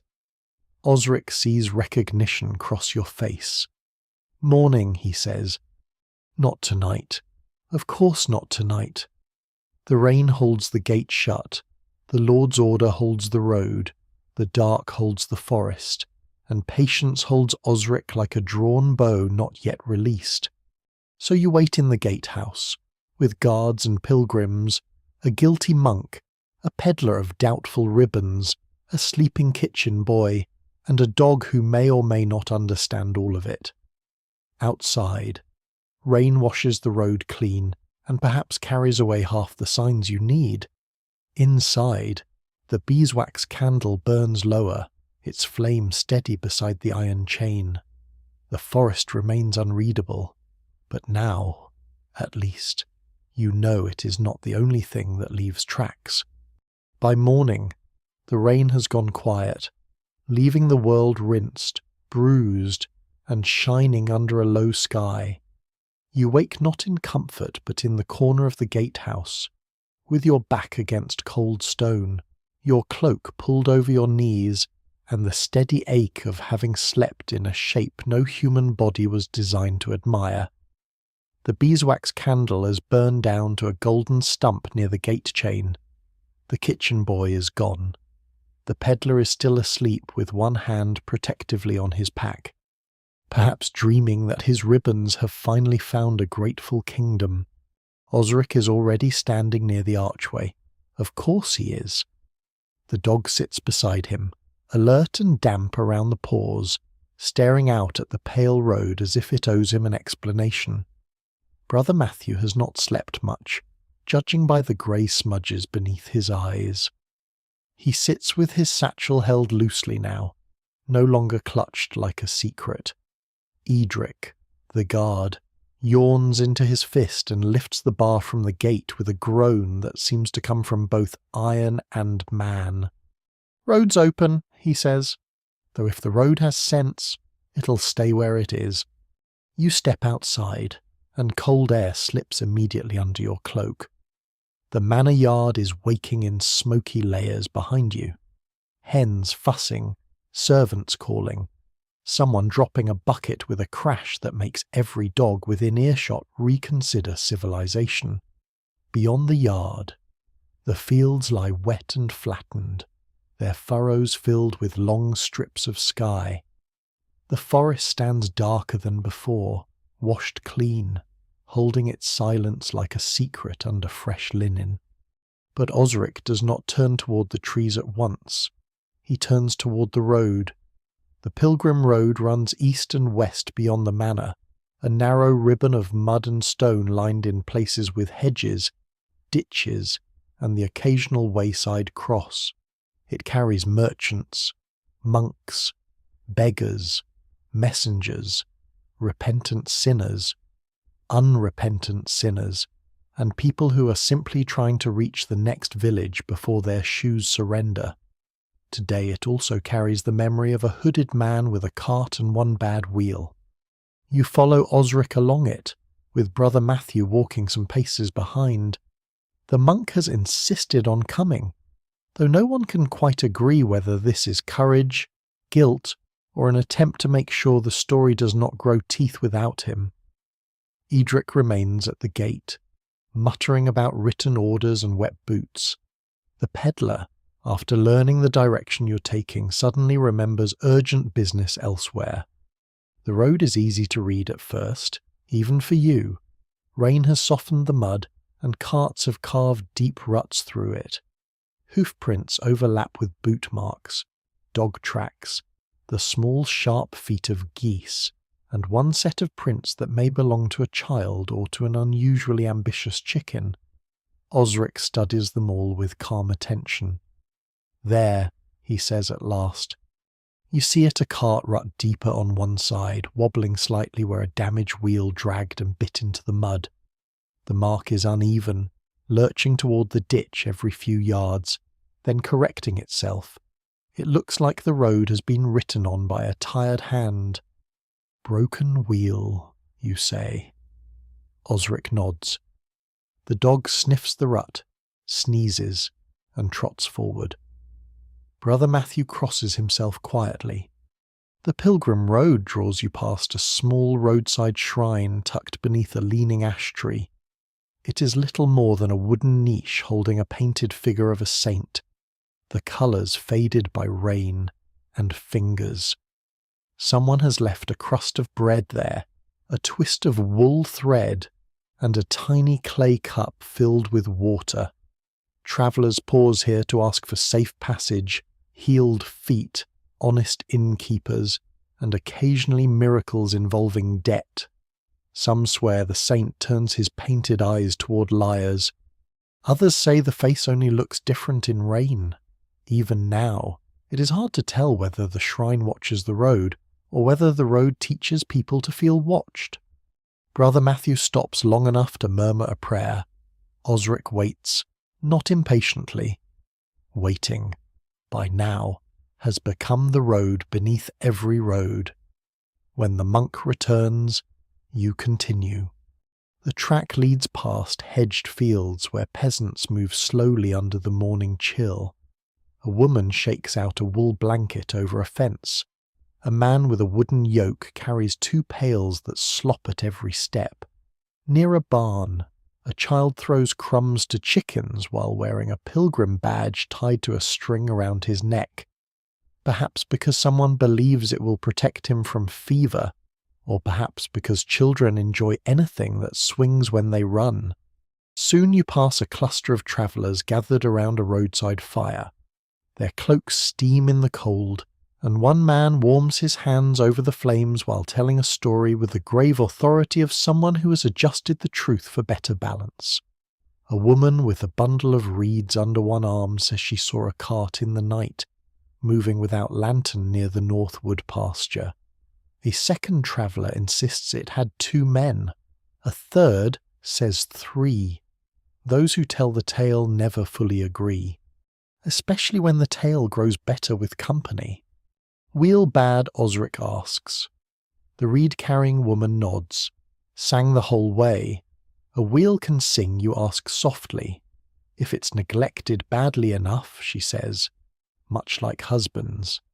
The fire enjoys this more than the men do. She points westward, toward a lower path that branches from the pilgrim road beside a ditch. Turn there, toward the old fish ponds. Brother Matthew stiffens. That way skirts Abbey land and forest land, Osric says. The path is narrow, half hidden by reeds and elder. A wooden cross leans near it, hung with strips of cloth left by travellers seeking cures, white for fever, red for bleeding, blue for dreams, or so one of the fire-warmers claims. No one can quite agree on the colours, which seems dangerous if your illness is particular. Still, the cloths flutter softly in the damp air, small prayers made visible. You leave the main road and take the lower path. Here, the cart marks are clearer.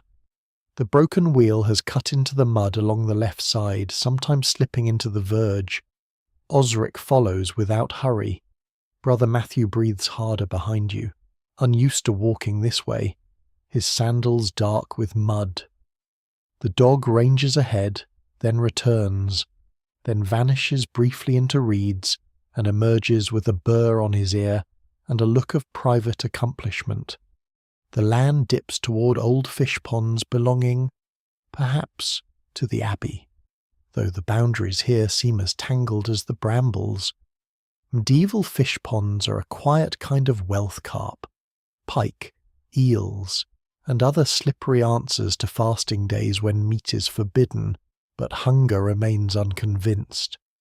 Monks understand fish well, so do poachers, so do poor folk with nets hidden under rushes and very sincere expressions when questioned. The ponds lie still beneath the grey sky, rimmed with reeds and mud. A heron lifts from the far bank, slow and offended. The dog freezes at the water's edge. Osric crouches beside a patch of churned ground. You crouch too, and this time you see more quickly boot marks, several of them, a hoofprint, the wheel rut ending where the cart must have stopped. Near the reeds lies a scrap of coarse rope, wet and frayed. Loaded here, Osric murmurs. With fish, Brother Matthew asks. Osric lifts the rope, smells it, and shakes his head. Hide! The monk's face goes pale. You feel the morning grow colder. A deer taken without leave is not merely meat. It is theft from the Lord's privilege, trespass against forest law, insult to rank, and perhaps survival to someone hungry enough to risk it. The difference depends greatly on who sits in judgment, who pays the fine, and who has friends near the hall fire. Osric stands, eyes following the tracks beyond the pond. They do not return toward the manor. They bend instead toward the tree line, then along a hidden way parallel to the pilgrim road. Not a hunter's work, he says. How can you tell, you ask? Too hurried. Too much mess. Too sure no one would look after rain. He says it without pride. Only fact. The forest has taught him to look after rain. Brother Matthew presses a hand to his brow. I thought they would bring fish. Maybe they did, Osric says. After. You continue along the hidden way, where reeds brush your cloak and water sucks softly at your boots. A faint smell rises from the mud pond water, wet rope, trampled grass, and something animal, already fading. The dog follows it with solemn focus. At a bend in the path, you find a pilgrim badge pressed into the mud, half buried. Osric picks it up. It is shaped like a little stag with a cross between its antlers, the sign of St. Hubert. Mud fills the tiny grooves. Brother Matthew looks at it as though it might accuse him. His you ask. Someone's, Osric says. That is the trouble with signs. They point, but not always kindly. The abbey bell rings in the distance, softer now, beyond mist and fields. It marks the hour for monks who chant, cooks who stir, scribes who bend over parchment, and hunters following a broken wheel along the wet edge of a pilgrim road. The sound drifts over you, and for a moment, everything seems connected by its shrine, pond, forest, manor, gatehouse, hunger, law, and the patient deer that are no longer only animals but symbols walking on delicate legs. You stand there with mud on your boots and the stag badge in Osric's palm, while Brother Matthew whispers a prayer too low to hear. The road ahead remains uncertain, but the waiting has changed again. It is no longer waiting for the forest to reveal a deer. It is waiting for people to reveal themselves. You stay beside the old fish ponds longer than you expect, because Osric does not hurry away from a sign once it has shown itself. The broken wheel rut, the frayed rope, the churned mud, the little stag badge pressed into the wet earth, all of it seems enough to you, perhaps more than enough. Your mind wants to gather the clues into a neat bundle, tie them with string, and carry them back to the manor like a solved matter. But Osric only stands with the badge in his palm, looking toward the reeds, then toward the hidden path, then back at the mud as if waiting for the ground to finish speaking. Morning fades into the long, uncertain middle of the day. The clouds thin slightly, though the sun remains no more than a pale brightness behind them. Water lies still in the ponds, reflecting grey sky and the stiff brown stems of reeds. A heron has returned to the far bank and watches you with the severe patience of a bishop disappointed in everyone. Brother Matthew sits on a damp stone near the shrine path, his habit gathered close around his knees. He looks smaller here outside abbey walls, just another wet man with cold hands and a troubled conscience. The dog circles twice, sniffs the rope again, then settles beside a tuft of grass and begins licking mud from one paw with thoughtful disgust. Osric finally speaks. We wait. You look at the empty path. For what? For what comes back? This is not the answer your legs were hoping for. You settle under the leaning ash near the little roadside shrine, where strips of coloured cloth flutter from the branches.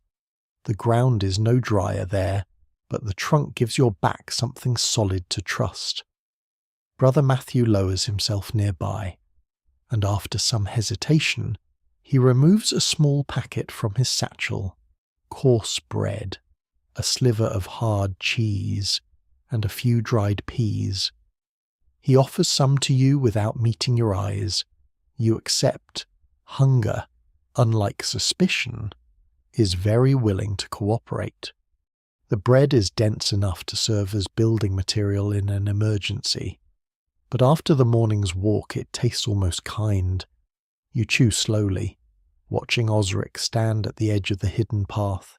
He does not eat. He does not sit. He waits with the stillness of a fence post that has made peace with weather. You think they will return, Brother Matthew asks. No, Osric says. The monk blinks. Then why wait? To learn that they do not. There are answers that clarify things, and answers that make you aware your understanding is wearing very small shoes. This is the second kind. The hours stretch.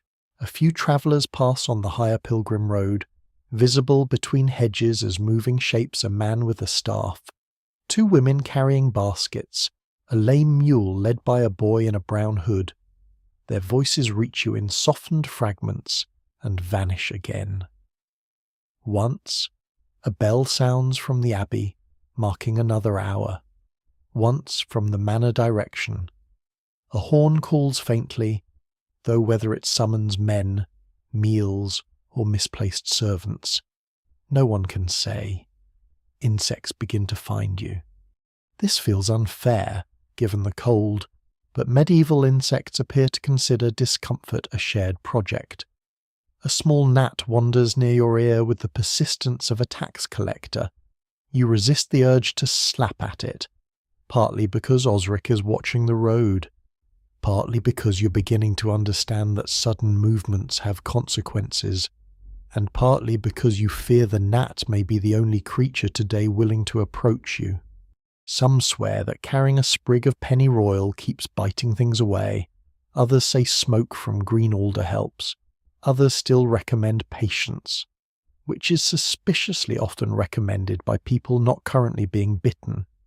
No one can quite agree whether these remedies work, but the strips of cloth on the shrine tree shift in the breeze as if all human cures are equally amusing. The waiting becomes very quiet. At first, your thoughts leap about like startled hares.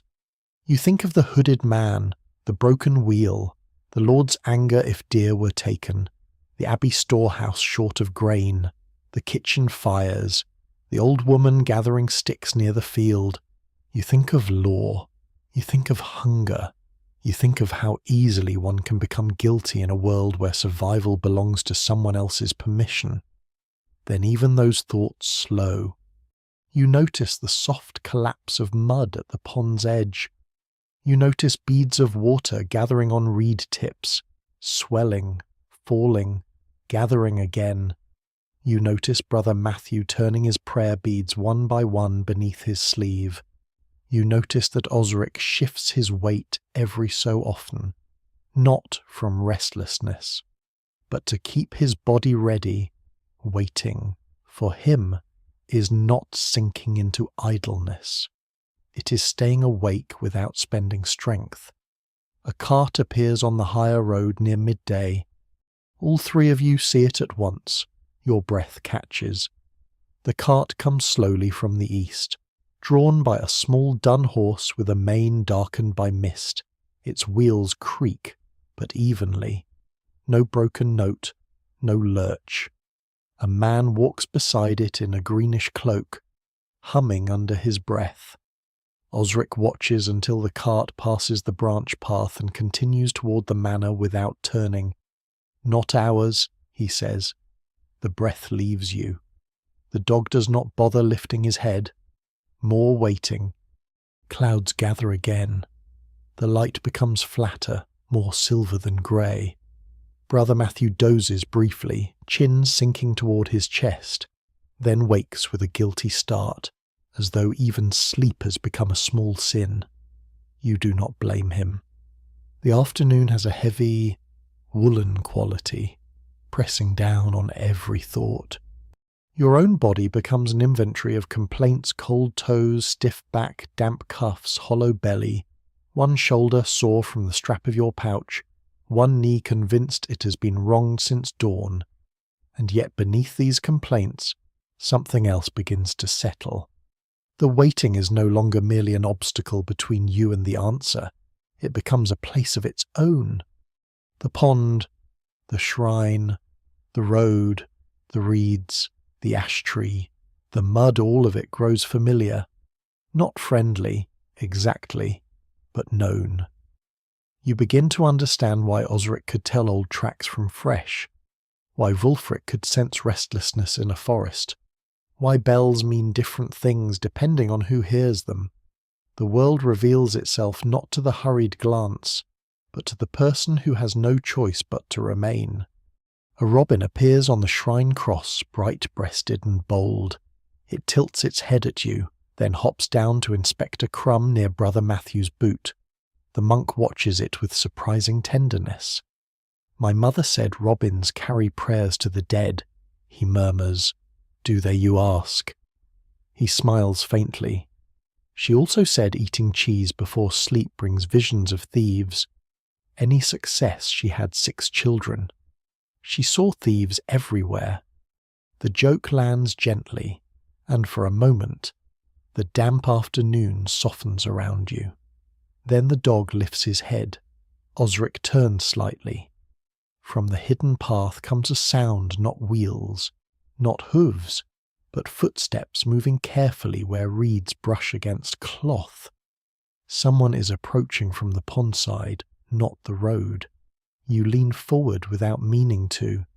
A figure appears between the alder stems, a young man, perhaps no more than 20, carrying a bundle of rushes over one shoulder and a small net coiled at his belt. His clothes are plain, patched at the elbows, his boots muddy to the ankle. When he sees Osric, he stops so suddenly the rushes slide from his shoulder and spill into the path. He looks terrified. Osric does not reach for his bow. "Name," he says. "Tom," the young man replies, voice thin. "Tom of Marebrook." Brother Matthew rises slowly. "You work the fish ponds." Tom glances at him, then at you, then at Osric, then toward the reeds, as if considering whether a life lived underwater might be simpler. "Sometimes," he says. Osric holds up the stag badge. "Yours." Tom shakes his head too quickly. "Cart came through here," Osric says. "Bad wheel. Night rain. Loaded something." Tom's face loses colour. No one can quite agree whether fear makes a man honest or only less skilled at lying, Osric says quietly, almost to himself. Then, to Tom, "Speak carefully." The young man swallows. His hands twist in the rushes. They said it was already dead. Brother Matthew closes his eyes. "They said it was found near the ditch," Tom continues. "Snared, maybe. Not by them, not by me. They only needed the path. Said the manor would waste half in feasting while my little sister coughs blood in winter, and the abbey takes fish for fasting days." His voice shakes. "I opened the reed gate, that's all." The words fall into the afternoon like stones into still water. Osric says nothing. The hunter waits even here, letting the confession settle into its own shape. Tom looks at the ground. "They gave me the badge. Said St. Hubert protects hunters. Poachers like saints too." Brother Matthew says softly, "So do hungry men." Tom replies, "No one answers that." The long still afternoon gathers around you, the pond, the shrine, the damp road, the careful hunter, the guilty monk, the frightened boy with rushes at his feet. What seemed empty has filled with people's need, their bargains, their small dishonesties, their cold kitchens, their hopes that rain would hide the marks. The waiting has done what it always does. It has drawn the hidden thing into view, not with force, but with time. Osric lowers the badge into his pouch. "Who took it?" he asks. Tom hesitates. The dog stands. Tom whispers a name you do not know, but Osric clearly does. He looks toward the forest, not surprised, not pleased. The abbey bell rings again, slow and distant. The afternoon remains still, but nothing feels unchanged. By the time you leave the fish ponds, the day has begun to fold itself toward evening, and the name Tom whispers seems to travel with you along the path like a fourth shadow. Osric does not repeat it. Brother Matthew does not ask him to. Even the dog, usually willing to investigate every reed, rut, and questionable puddle, trots with unusual seriousness, as if he too understands that some tracks are made of words. You return by the lower path, past the fluttering cloths on the roadside cross and the little saint in his rain-dark niche. The pilgrim road lies ahead, churned and shining beneath the fading light. Travellers have thinned now. The world is moving indoors. Smoke rises from cottages in slow blue ropes. Somewhere a woman calls children in from a yard. Somewhere else, a man curses at a mule with the tired affection of a long acquaintance. The abbey bell rings behind you, softer than before, marking the approach of vespers. Its sound mingles with the damp air, the suck of your boots, the faint creak of Brother Matthew's satchel strap. You're hungry again, which feels less like an event and more like a permanent medieval condition. Osric leads you not to the manor, nor back through the forest, but toward a roadside alehouse near the bend where the town road meets the pilgrim way. Its sign hangs from a crooked beam, a faded painted heart, one antler chipped away by weather. The building leans slightly, as though listening to gossip through its own wall. Warm light leaks from cracks in the shutters. The smell reaches you: first smoke, ale, onions, wet wool, old rushes, and a deep, comforting scent of bread. Inside, the room is low and crowded. Rafters crouch overhead, blackened by years of smoke that has not so much escaped as settled into citizenship. Rushes cover the packed floor, mixed with herbs that release a tired sweetness when stepped on. A fire burns at one end, and around it sit carters, field hands, a travelling tinker, two women with baskets, and several men who look like they've been waiting all day for an audience.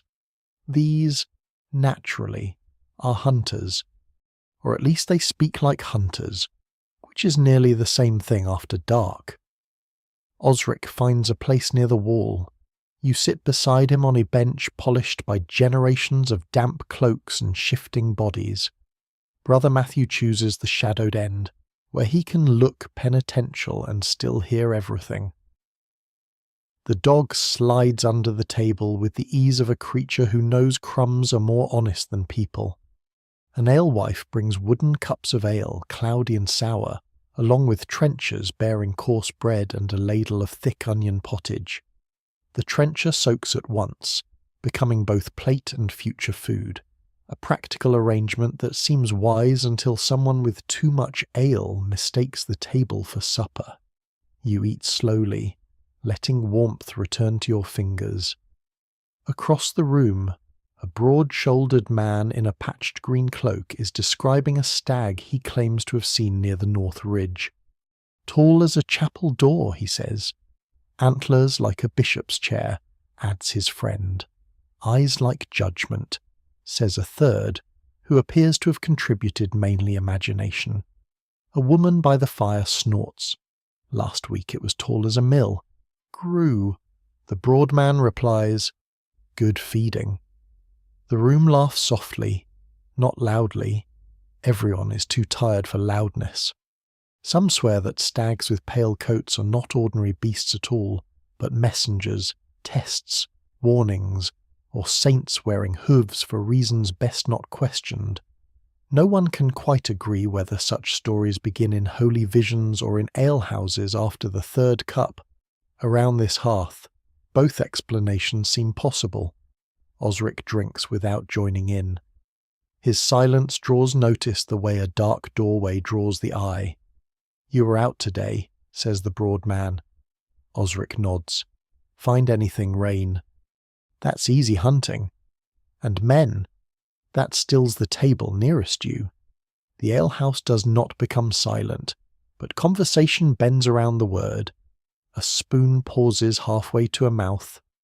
The alewife, pretending not to listen, listens with her whole body. The broad man leans back. "Men are poor eating, worse tracking," Osric says. A few smiles come and go. Brother Matthew looks into his cup. "You learn the name Tom spoke belongs to a carter called Ralph at Brook, known for hauling fish, charcoal, and anything else that can be covered with sacking and explained later. He is not in the alehouse tonight, which everyone notices once his absence becomes useful. Some say he has kin near the river villages.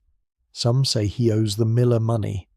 Some say he once sold a sack of turnips twice, which is less criminal genius than administrative optimism. "He had a bad wheel," one woman says. "He lodged at the cooper's yard. You remember the broken cartwheel leaning in frost, tired from its own complaint. Left before dawn yesterday," says the tinker. "Had a hooded fellow with him." Brother Matthew closes his eyes. Osric sets his cup down. Name the tinker shrugs. No face. Good boots, though. In a medieval alehouse, good boots are nearly a confession. Poor men patch, bind, stuff with straw, and pray. Good leather speaks of coin, service, theft, or belonging to someone with locked doors. Even now, it is hard to tell whether the boots matter, but the room savours the detail because details are bones thrown into the stew of rumour.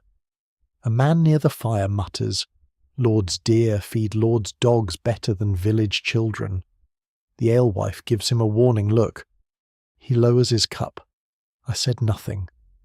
"You said it loudly," she replies. There it is again, hunger beneath the talk, law beneath the hunger, fear beneath both. The hunt sounds noble in the hall, but in the alehouse it becomes meat, fines, winter, missing grain, sore feet. And who may take from a forest that grows beside everyone yet belongs to almost no one? Osric does not preach, he only listens. The hunters begin telling stories to fill the unease. One claims he once waited 6 hours beneath a holly bush, only to discover he'd been stalking a priest's cow. Another says he tracked a boar through snow until sunset, then found the beast asleep beside his own shed, having circled him like a clever tax collector. A third insist foxes understand Latin because they never appear when monks curse them. Brother Matthew murmurs, "Many people do not appear when monks curse them." You nearly choke on ale. The dog emerges just long enough to accept a fallen onion, then retreats, perhaps disappointed by theology. As night thickens outside, the alehouse grows warmer and dreamier. Smoke gathers under rafters. Wet cloaks steam along wall pegs. The candle on your table burns low, beeswax mixed with cheaper tallow, its flame bending whenever the door opens to admit a gust of cold and a new smell of mud. You feel the day's waiting settle into your limbs, the fish ponds, the scared boy, the shrine cloths, the empty road, the name. At last Osric asks one more question, softly enough that only your table hears.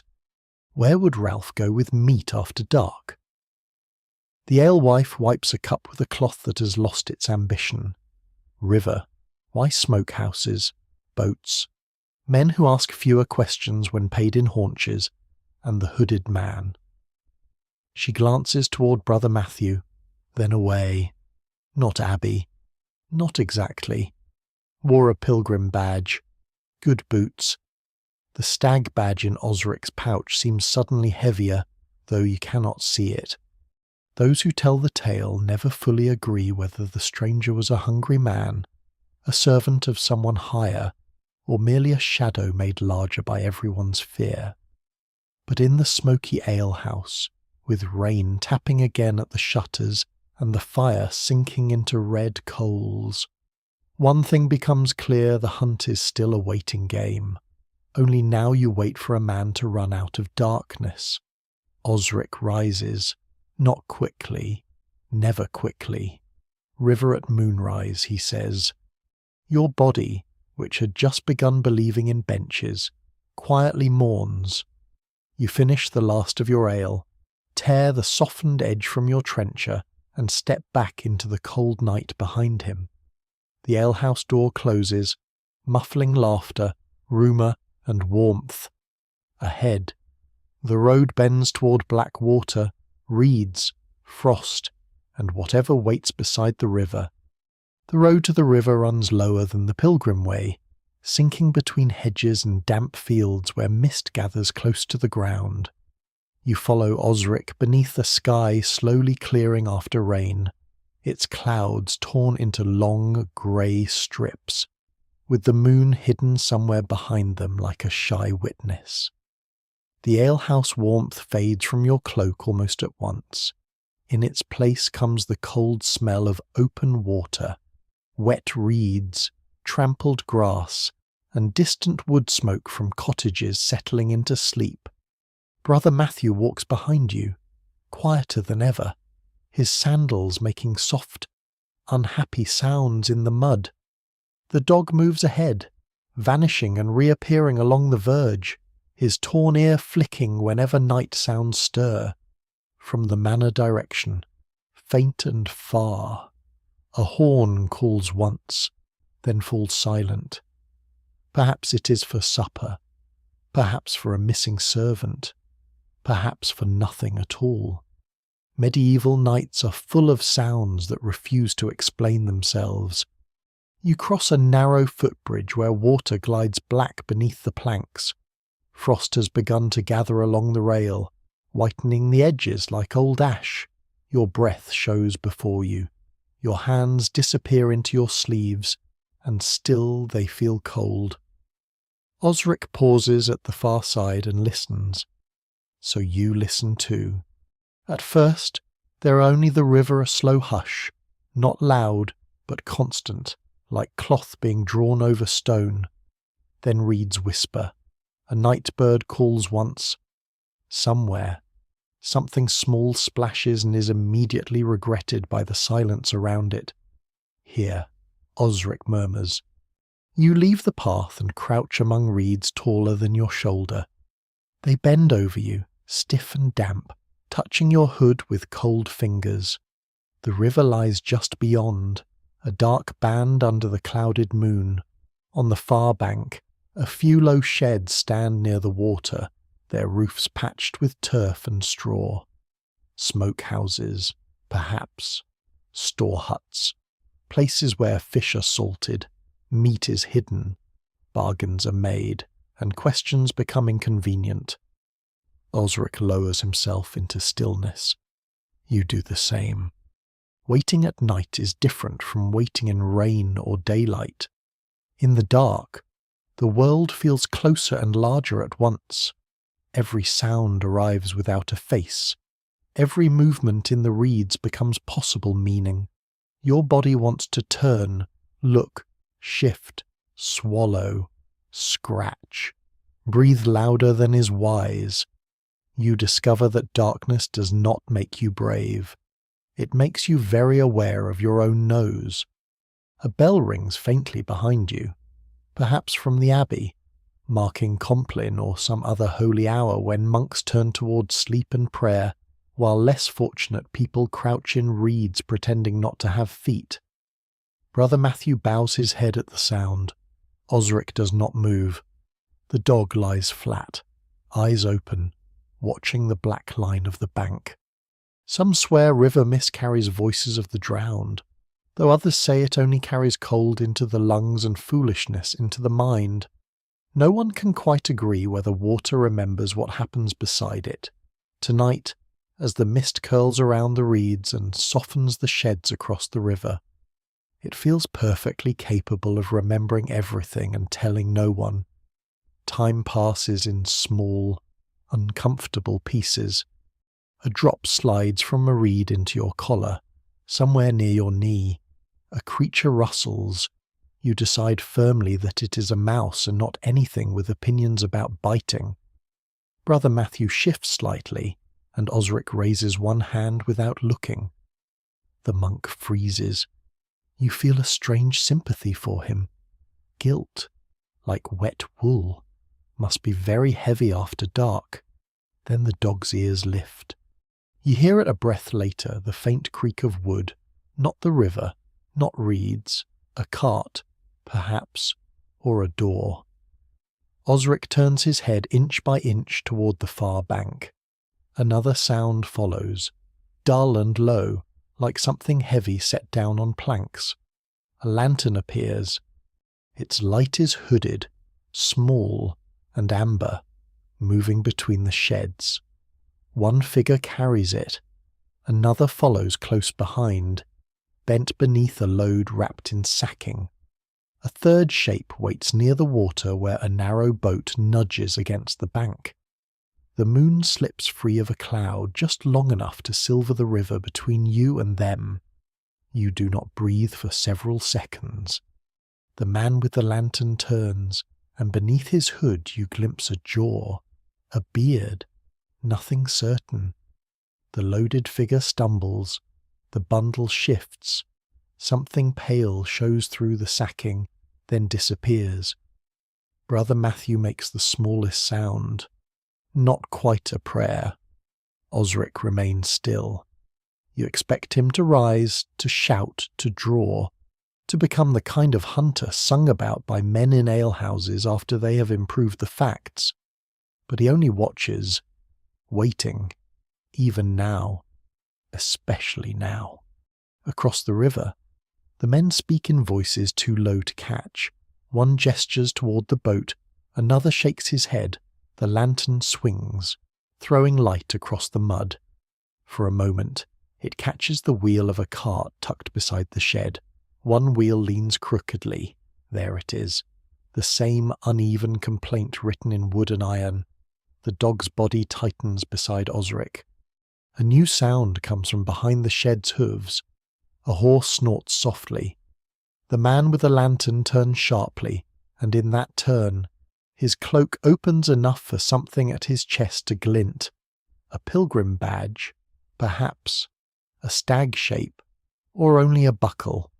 Even now, it is hard to tell whether the night reveals truth or merely gives suspicion better lighting. Osric leans close to you, voice barely air. Stay. Then he shifts backward through the reeds, slow as shadow. The dog follows him without a sound. You remain where you are with Brother Matthew, your knees aching, your cloak gathering frost, your eyes fixed on the far bank. The monk whispers, "I should not have opened the way." No, you whisper back, because comfort should not always lie. He closes his eyes, then opens them again. The storehouse was short. I know. I thought hunger made it different. You look across the river, where men move bundles under a hooded lantern. Maybe it does. Maybe not enough. The answer feels poor, but the night accepts poor answers. It has heard many. A sudden bark cracks through the dark. Not loud, sharp, close to the far bank. The men freeze. The horse stamps. The lantern jerks upward. You see Osric now, a dark figure near the cart, not rushing, not shouting, simply standing where escape had expected emptiness. The dog is beside him, teeth not bared, body low, all attention. For a long heartbeat. Nobody moves. Then one man bolts toward the boat. The boatman shoves off too soon, panic stronger than loyalty, and the narrow craft scrapes sideways into the current. The runner slips in the mud, catches himself, and falls to one knee. Another man drops his bundle. The lantern swings wild, then steadies. Osric speaks, but the river takes most of the words. You hear only the tone calm, low, final.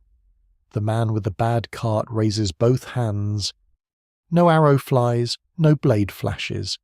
The night does not break into violence. Instead, it tightens into surrender, mud, breath, and the quiet humiliation of being found after believing rain had washed the world clean. By the time you and Brother Matthew reach the crossing downstream and circle back to the sheds, Edric has arrived with 2 manor men, summoned somehow by signal or arrangement you never saw. Ralphat Brooke stands beside the crooked cart, face pale under his hood. The other man keeps his eyes down. The boat has drifted into the reeds and stuck there, useless as a sermon after supper. On the ground lies the dropped bundle, still wrapped. You do not look closely. Osric does not invite you to. This remains a bedtime tale after all, and not every truth needs a lantern held over it. The river mist thickens. Frost gathers on the cart spokes, on reeds, on Osric's cloak, on the dog's whiskers. Edric mutters about fools, fines, and paperwork, though not in that order. Brother Matthew stands apart, prayer beads in hand, lips moving soundlessly, somewhere far away. The abbey bell rings again, softer now than breath. Osric looks at the crooked wheel, then at the dark forest beyond the sheds. Not done, he says. Of course not. The waiting game continues. It has only changed its bank. You leave the river sheds before dawn has fully decided what kind of morning it intends to become. The captured men remain behind under Edric's sharp-eyed guard, their crooked cart standing beside the smokehouse like a guilty animal too tired to run. Ralphat Brooke keeps his head down. Brother Matthew has been sent back toward the abbey with one of the manor men, walking slowly through the mist as though each step weighs the same as a confession. Osric does not follow them. Instead, he turns toward the forest. You're too cold and tired to be surprised properly. Your cloak is stiff with frost at the hem, your boots are black with river mud, and your thoughts feel packed in wool. Still, when Osric lifts his hand and beckons, you follow, because by now the waiting has drawn you into its rhythm. The dog trots ahead, then pauses to look back at you with an expression that seems to say yes. Humans do this sort of thing, and no, it rarely improves them. The path from the river bends through low reeds and willow, then rises toward tangled woodland. Dawn enters slowly, pale and diluted, turning the mist from black to grey to a faint pearly white. Every branch holds drops of water, every hollow keeps a little darkness. Behind you, the river hush fades. Ahead, the forest receives you without comment. Osric stops near a patch of churned mud where 2 narrow tracks cross. Here, he says. You look down and see hoof prints, deep and fresh-looking, leading away from the hidden river path and into a stand of alder. Your first thought is that the deer trail has returned. Your second thought is that your first thought has probably embarrassed itself. Too plain you ask. Osric glances at you. You're learning.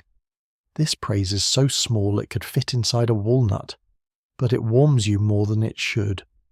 The prints are indeed too clear, pressed deeply into soft mud where anyone following from the river would find them. Beside them lies a broken twig, pale at the centre, almost displayed. A tuft of brown hair clings to a thorn.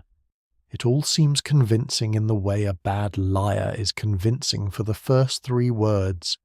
False sign, Osric murmurs. No one can quite agree whether clever poachers learn from hunters or hunters learn from poachers, but it seems both sides spend much of life trying to imagine what the other will notice. Here someone has tried to make the forest speak too loudly.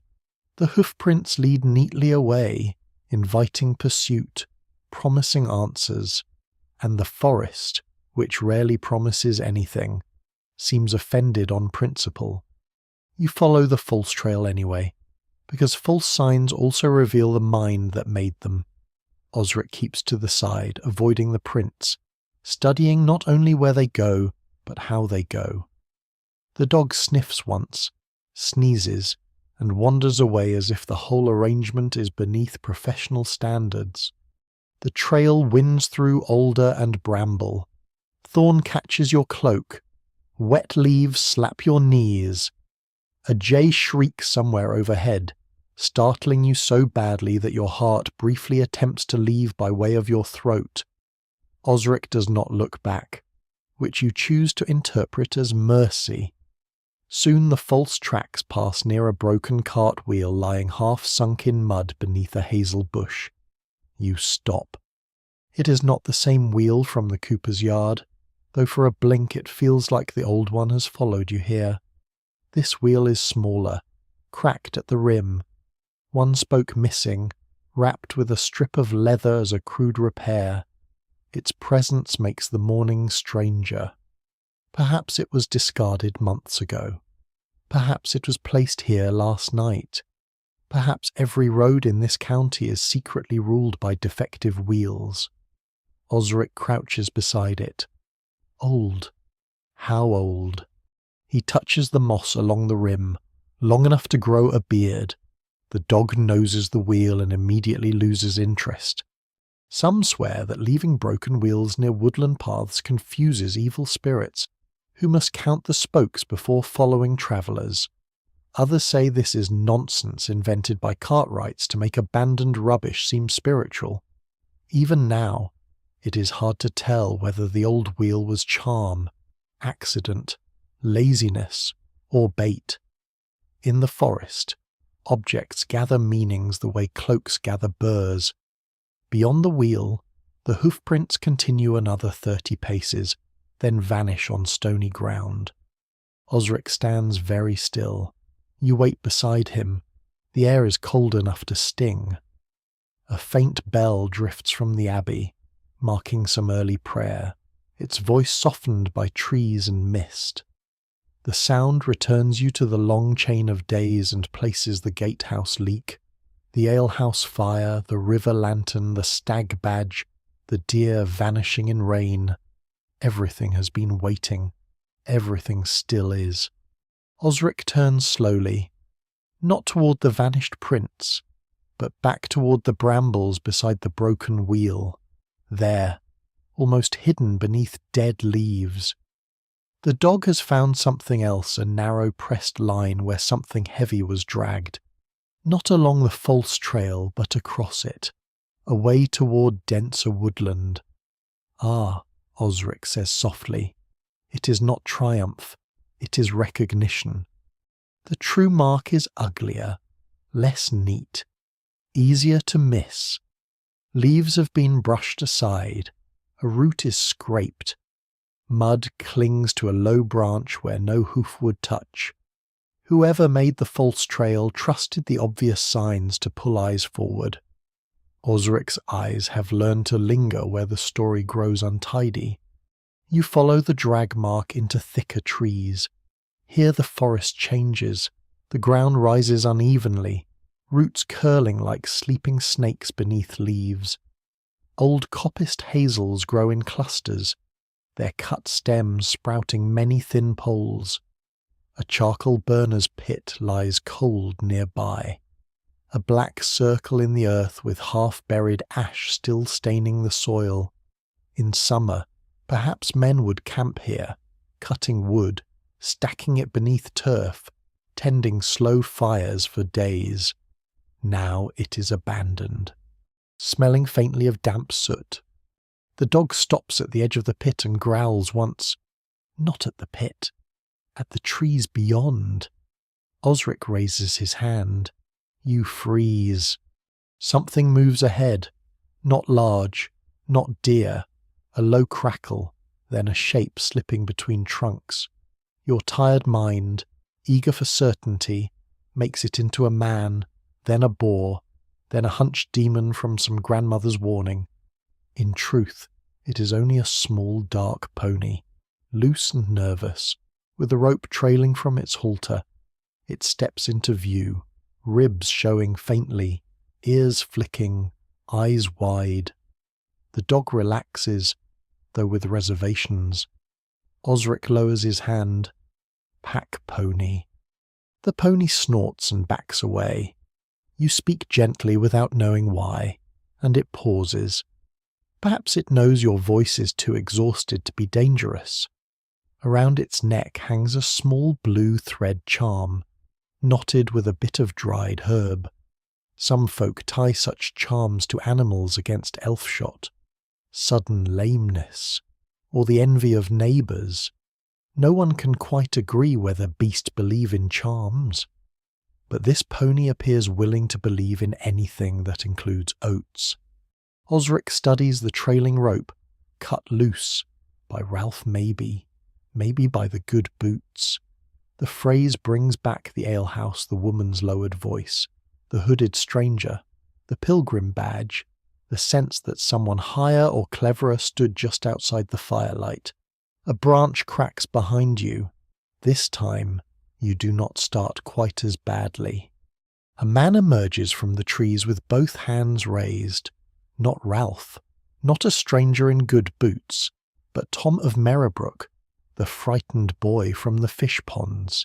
His face is pale, his hair damp, his breath ragged from running. "I came to tell," he says before Osric can speak. "There's another path. They used the false prints before. When foresters looked near the ponds. I didn't know last night. I swear it." Osric regards him in silence. Tom swallows. There's a hollow beyond the old charcoal pit. They hide things there before moving them. The forest waits around the words. Those who tell the tale never fully agree whether Tom comes from guilt, fear, courage, or all three braided together like rope. But he stands there shaking in the cold morning, and the pony watches him with recognition. Osric nods once. "Show me." Tom leads you past the pit, through a curtain of holly and over a low bank. The hollow beyond is small, sheltered by roots and bramble. There are marks there, trampled leaves, scraps of sacking, ashes from a tiny covered fire, and the sour smell of men who waited badly in the cold. No one remains. Whoever wore the good boots has gone before dawn, leaving others, carts, ponies, and lies behind. Osric crouches at the edge of the hollow. In the mud, clear as a seal pressed into wax, lies one footprint different from the rest narrow heel.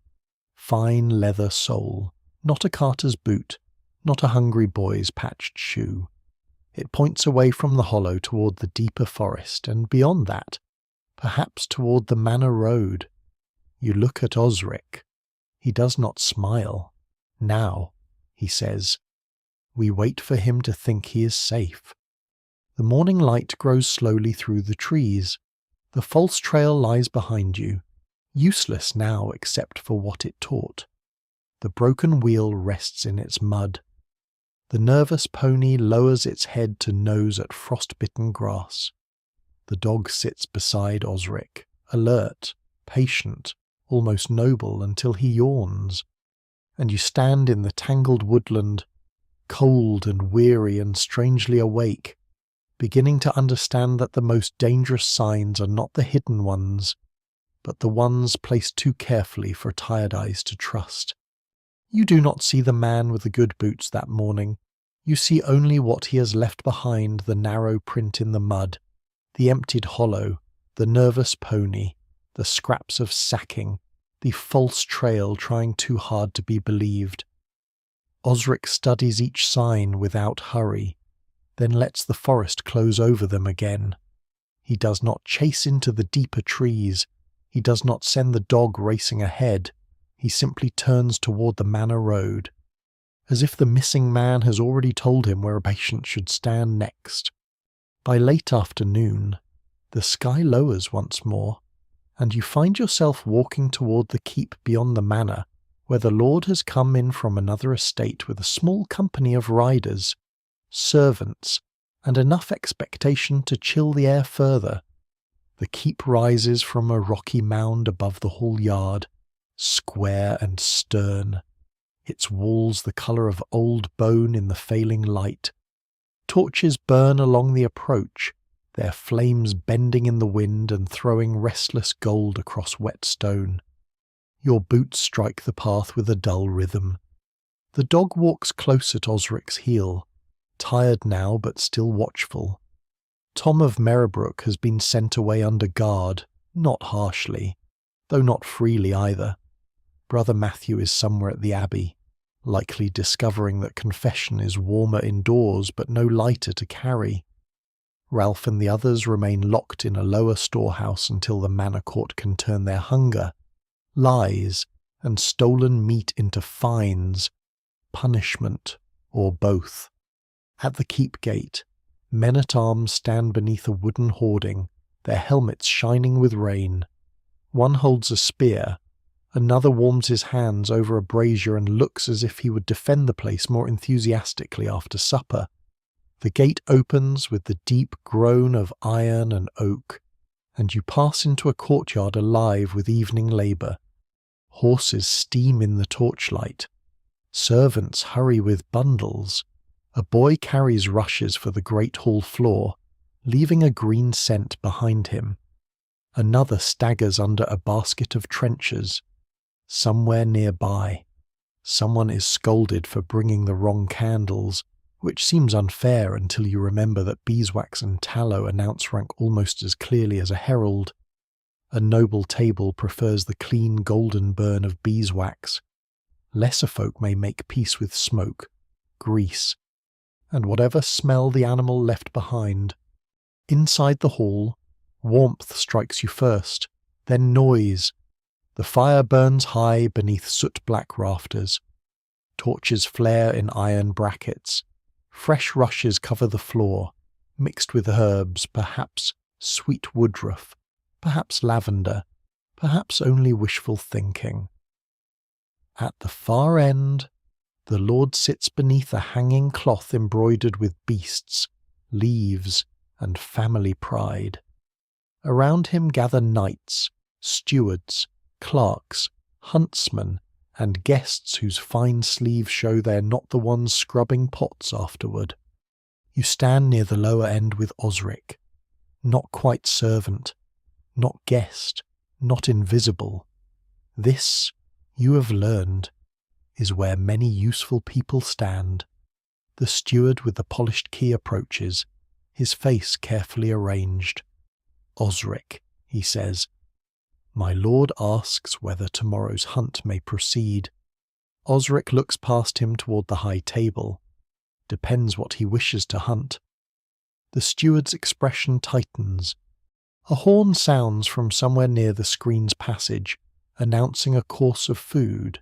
Servants enter with pottage, bread, smoked fish, roasted roots, and platters that make the hall smell richer by the breath. The stolen deer is not served, of course, not openly, yet the absence of venison seems to sit in the room like an uninvited guest. People speak around it. They glance toward Osric, they glance toward the steward, they glance toward the doors, as if the man with good boots might walk in trailing mud over the rushes. No one can quite agree whether justice in a manor hall begins with truth or with seating arrangements. Here, where every bench knows its rank, truth must wait its turn. You're given bread and a bowl of thick stew near the lower table. The stew tastes of barley, onion, marrow, and smoke, and it settles into you with a deep, tired kindness. The dog receives a bone from a kitchen boy who pretends not to have given it. The dog pretends not to have accepted it. Both performances are poor but sincere. At the high table, talk turns to hunting. One young noble declares that a swift hound matters most. Another insists the horn is the soul of the chase.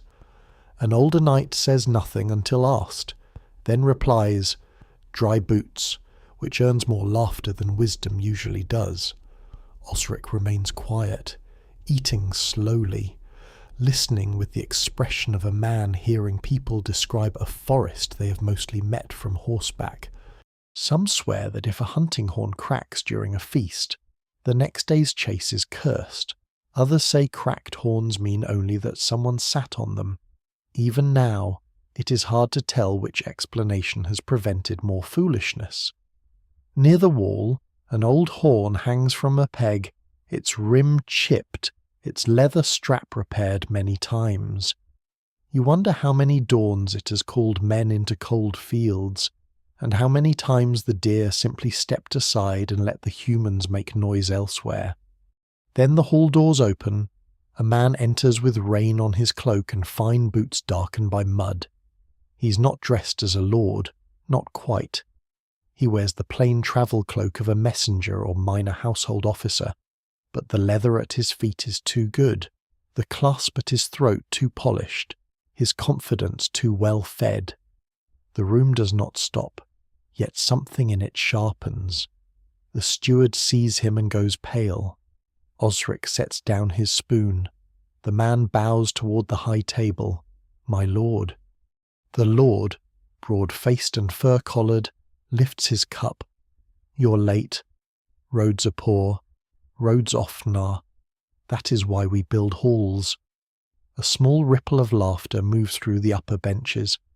Osric steps forward before the man can move farther, not dramatically. He only places himself where the torchlight shows the mud on those fine soles. Good evening, Osric says. The man looks at him. Hunter. Sometimes. A pause. Were you in the Northwood pasture 2 nights past? Osric asks. The hall quiets properly now. Even the serving boys slow. The man smiles. Many men pass many places, and some leave gates open. The steward whispers something that dies before becoming useful. The lord lowers his cup. Osric reaches into his pouch and draws out the little mud-stained stag badge. He holds it flat on his palm. St. Hubert walks with many travellers. The man's eyes flick to it. Only once. Too quick for comfort, too slow for innocence. Those who tell the tale never fully agree whether he confesses from fear, calculation, or the simple exhaustion of being patiently cornered. He does not fall to his knees. He does not weep. He says only that arrangements were made, that meat was needed, that no harm was meant, that the Lord's stores were full and winter was hard. His words are careful, polished, almost reasonable. That may be the ugliest part. The Lord listens. The hall listens. The fire snaps loudly in the silence. At last, the Lord orders him held until the manor court sits. The steward is ordered to surrender his keys. Ralph's name is spoken. Tom's too. Brother Matthew's role is mentioned with the softness used for church matters that might become inconvenient if handled loudly. And then, because halls must continue being halls, supper resumes. It feels strange. The world does not pause just because truth has entered wet and muddy. Bread is still torn, ale is still poured, dogs still hope, servants still carry platters, smoke still gathers under rafters. The waiting has not ended. It has merely moved into law, rank, punishment, mercy, and whatever story the Lord decides will sound best when repeated. Later, near the outer wall, Osric stands by a torch watching sparks vanish into the night. Tomorrow you ask. He looks toward the forest, black beyond the keep. Tomorrow we hunt, he says, if the wind allows. Of course, after all the gates, lies, bells, badges, carts, and confessions, the deer are still out there, patient as ever, owing nothing to anyone. You pull your cloak closer and listen as the keep settles around you, iron keys changing hands, oak doors closing, horses shifting in stalls, distant laughter fading into stone. The hunt has become feast, status, kitchen labour, courtly ritual, and judgment beneath torchlight. Yet beyond the walls, in the dark, the forest waits better than all of you. Before morning, the keep grows quiet in slow layers. First the laughter thins, then the benches scrape, then the last cups are carried away, and at last even the great hall seems to exhale beneath its soot-black rafters. You sleep for a little while on a wool blanket near the lower fire, with your cloak rolled under your head and the dog somewhere nearby, dreaming with his paws twitching as if chasing a very considerate rabbit. When you wake, the hall is grey. Ash lies soft on the hearth. A servant moves through the rushes with a basket, gathering scraps before the dogs develop legal claims. Outside, the first bell of morning drifts across the fields from the abbey, faint and solemn, calling monks from sleep and hunters into cold air. Osric waits near the gate. Of course he does. You step out with him into a world held very still before dawn. Frost silvered the yard in the night. Your breath rises pale. Horses steam softly in their stalls.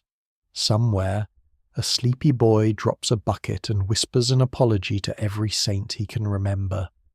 The keep behind you glows with a few last torches, but ahead the fields are dim, the forest no more than a black seam beneath the paling sky. You cross the manor yard, past the silent kennels, and follow the road toward the trees.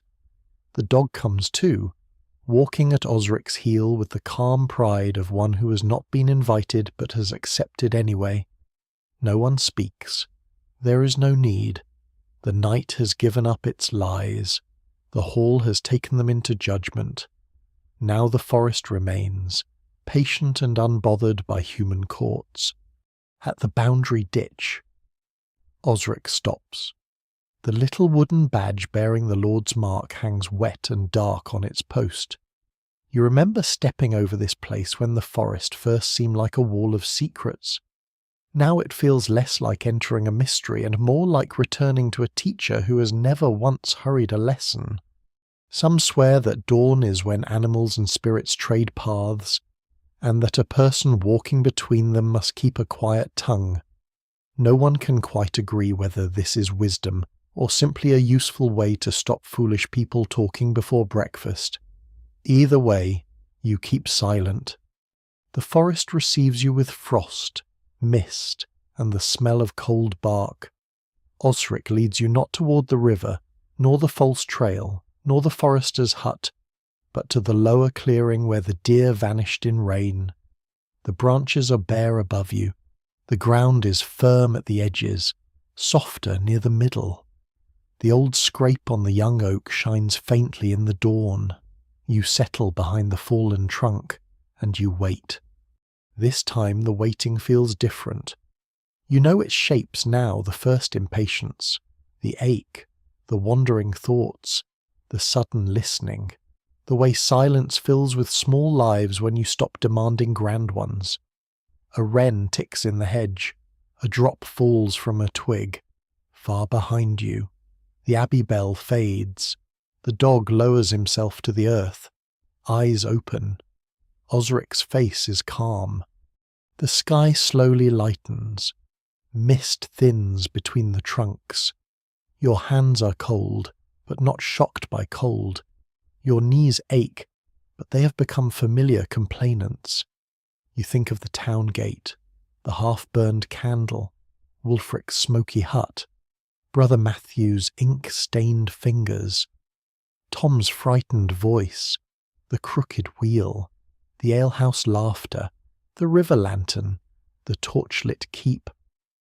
All those moments were part of the hunt, though none looked like hunting at first. A sound comes from beyond the birches, not a crack, not a rush, a soft step. Then another. Osric does not move. The deer appears slowly, as if formed by mist deciding to have bones. It stands at the edge of the clearing, ears lifted, breath pale in the cold. For a long moment, it looks toward you, or near you, or through the place where you're trying very hard not to be. The world tightens gently, not with fear, but attention. Osric's hand rests near his bow. Still, he does not draw. The deer lowers its head, takes one careful mouthful of frost-touched grass, then lifts its face again. The wind rests. The dog remains still, even your thoughts quiet. Then, without alarm, the deer turns and steps back among the trees. Gone. Osric watches the empty place. You wait for disappointment, but it does not come, or if it does, it is softer than before. The hunt has given you no triumph to carry home, no feast to boast of, no antlers above a hall door. It has given you something slower, the knowledge that waiting is not empty, that patience can uncover both deer and men, that silence has weight, and that the medieval world moves not by your hurry but by bells, weather, hunger, law, smoke, and the cautious feet of living things. Osric rises at last. Enough, he says. You follow him from the clearing as the morning opens gently through the trees.